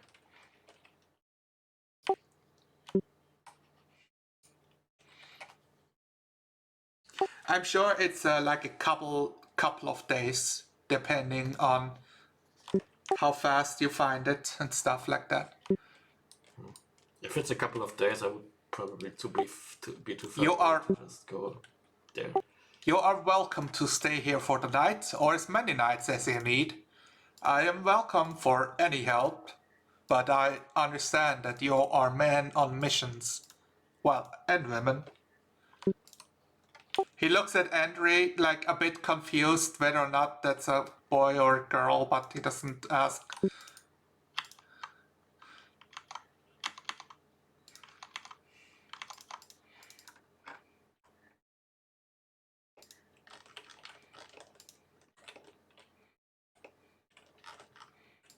Well, I shall write you a letter then. As of the moment of writing this letter, I am alive. If that stays that way, that's up to destiny. The day and night passes, corpses are being buried, and he holds a small but formal burial for We could make their effigies farmhands. out of the orc corpses so they get scared. Sure, yeah, if you want to. He's down. He's down to look awesome here. Or mount orc skulls onto the wall next to the cow skulls. I mean, they have to be outside so the orcs can see them before they come in. Well, that's like a challenge, but sure. There's a burial. He writes you a letter. So it's like a letter of commendation, where he writes up the awesome deeds of this group of adventurers, Sebastians and companion, and co, basically. How they have defeated a raid of orcs, viciously destroying the whole place, like getting out victoriously, and he's putting his whole word behind, like, as the former sheriff of Tribor, I recognize these as lawful citizens, brave adventurers of the Sword Coast. Who doesn't?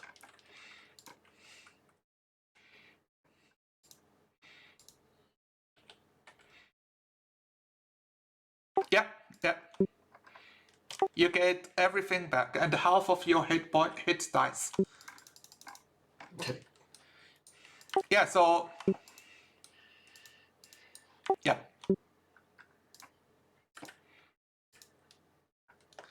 Yes, you are back to full health. You heal up completely when you take a long rest. The air in this land is very healing. It's just... it's so funny. The persuasion check is a 10, so I'm so sorry.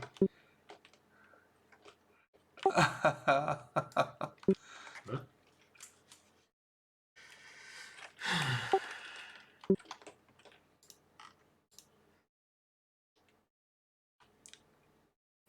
So Big Al will make you an offer, since you've done such a thorough job. And like at the time, you've noticed that like swine pigs like spread all over the place. You managed to collect them as well for his farm. Like, it's not even a challenge at this point. I will use the orc axes to help him make parry He, with it. he would love to offer you some sort of a reward besides the armor. If you want, he can give you the money he has earned that were supposed to be for the wages and his usual earnings of his work here. So you could have like his 65 gold and silver. Or he will offer you 2 of his horses.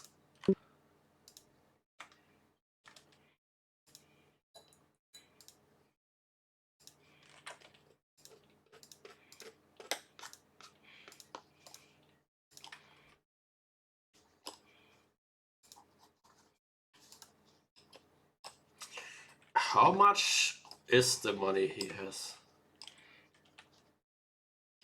65 gold and 154 silver.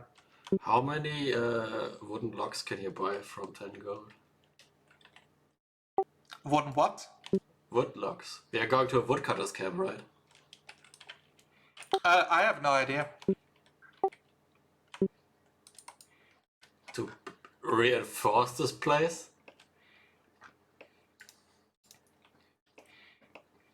Or take some people with us to help? I'm sure you can buy quite a bunch of logs, especially if you do the hard work. It's quite cheap. I would take 20 gold and like we pay people and materials with us, and everything else we can give back to him afterwards. So it's not like the gold that we take is like soul bound to us or something. So you refuse the horses and you want 20 gold? We take the 20 gold and use it to help him more.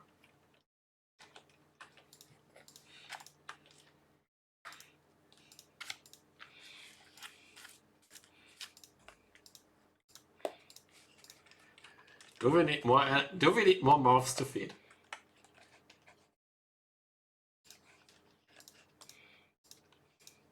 Probably workhorse. Well, I'm not going to talk you into a reward. This is your choice.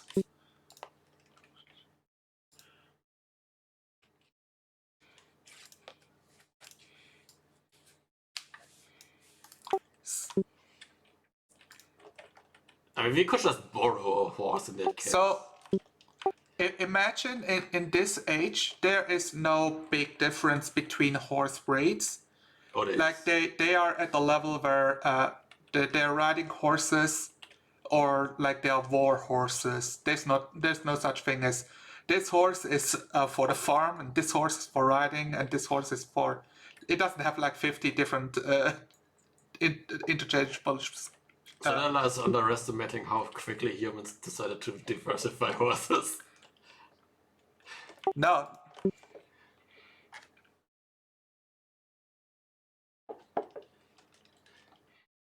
I'm saying like these horses here, you can ride them. There are rideable horses, but I'm not saying like this is the only thing they do. It's less like for this region, for the Sword Coast, you don't They are have. multi-purpose horse. It's a multi-tool. Yes. Multi-horse. All right. So horses, yay or nay? Borrowing, yes, and reward, no. Like we would bring them back. All right, yeah. It's like one of those things. He agrees, but anyone who is persuasive or charismatic realizes like he won't be mad if the horse doesn't end up being returned. He's not attached to the horses, only to the girl. We gotta borrow Petunia and bring her back as Burke. There is a cutscene of him milking the shit out of Petunia and making butter skulls for you guys as he like fashions a crate with 12 butter skull butters for you to What do we take. do with those? Can we eat them? What's butterscotch? They look like skulls out of butter.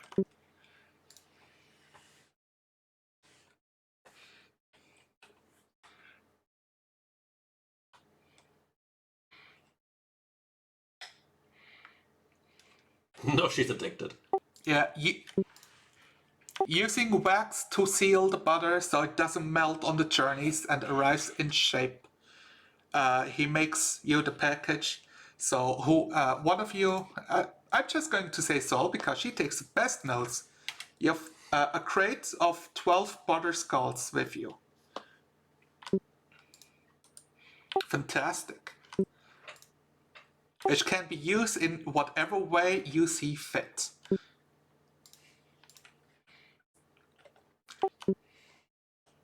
And with that, and you guys starting to leave to your next destination of your choosing, whether it is to report his safety and the defeat of orcs, or going to the lodge. My goal would be to make sure that he's still safe by the time we deliver the letter for safety. Yeah, I'm sure that's your goal.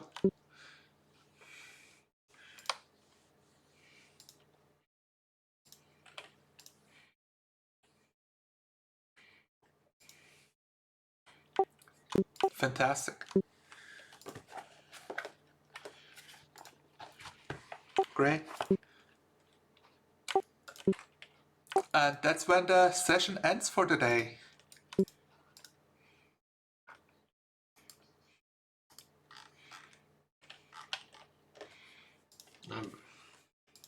I was just about to like skip over the RP with Big L, but then I thought, well, my players want to RP with him. I cannot just skip over him completely.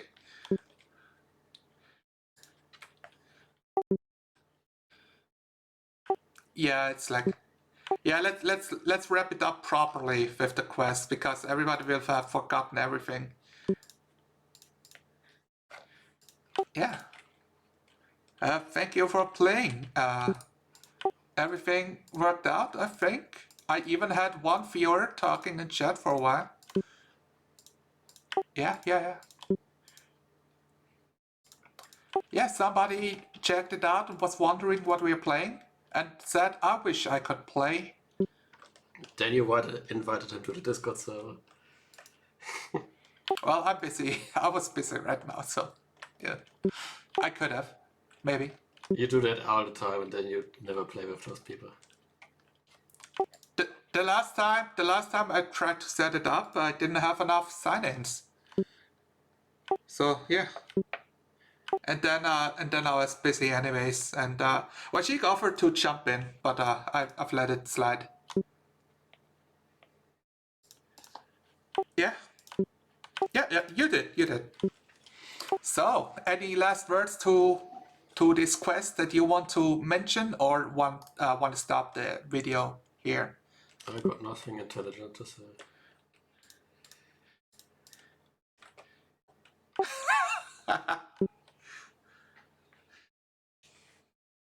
Nice.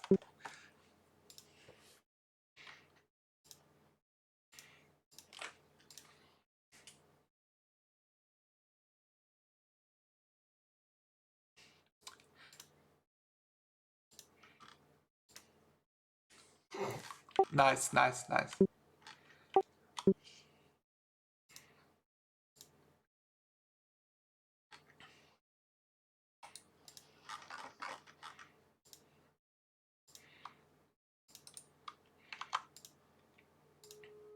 Awesome.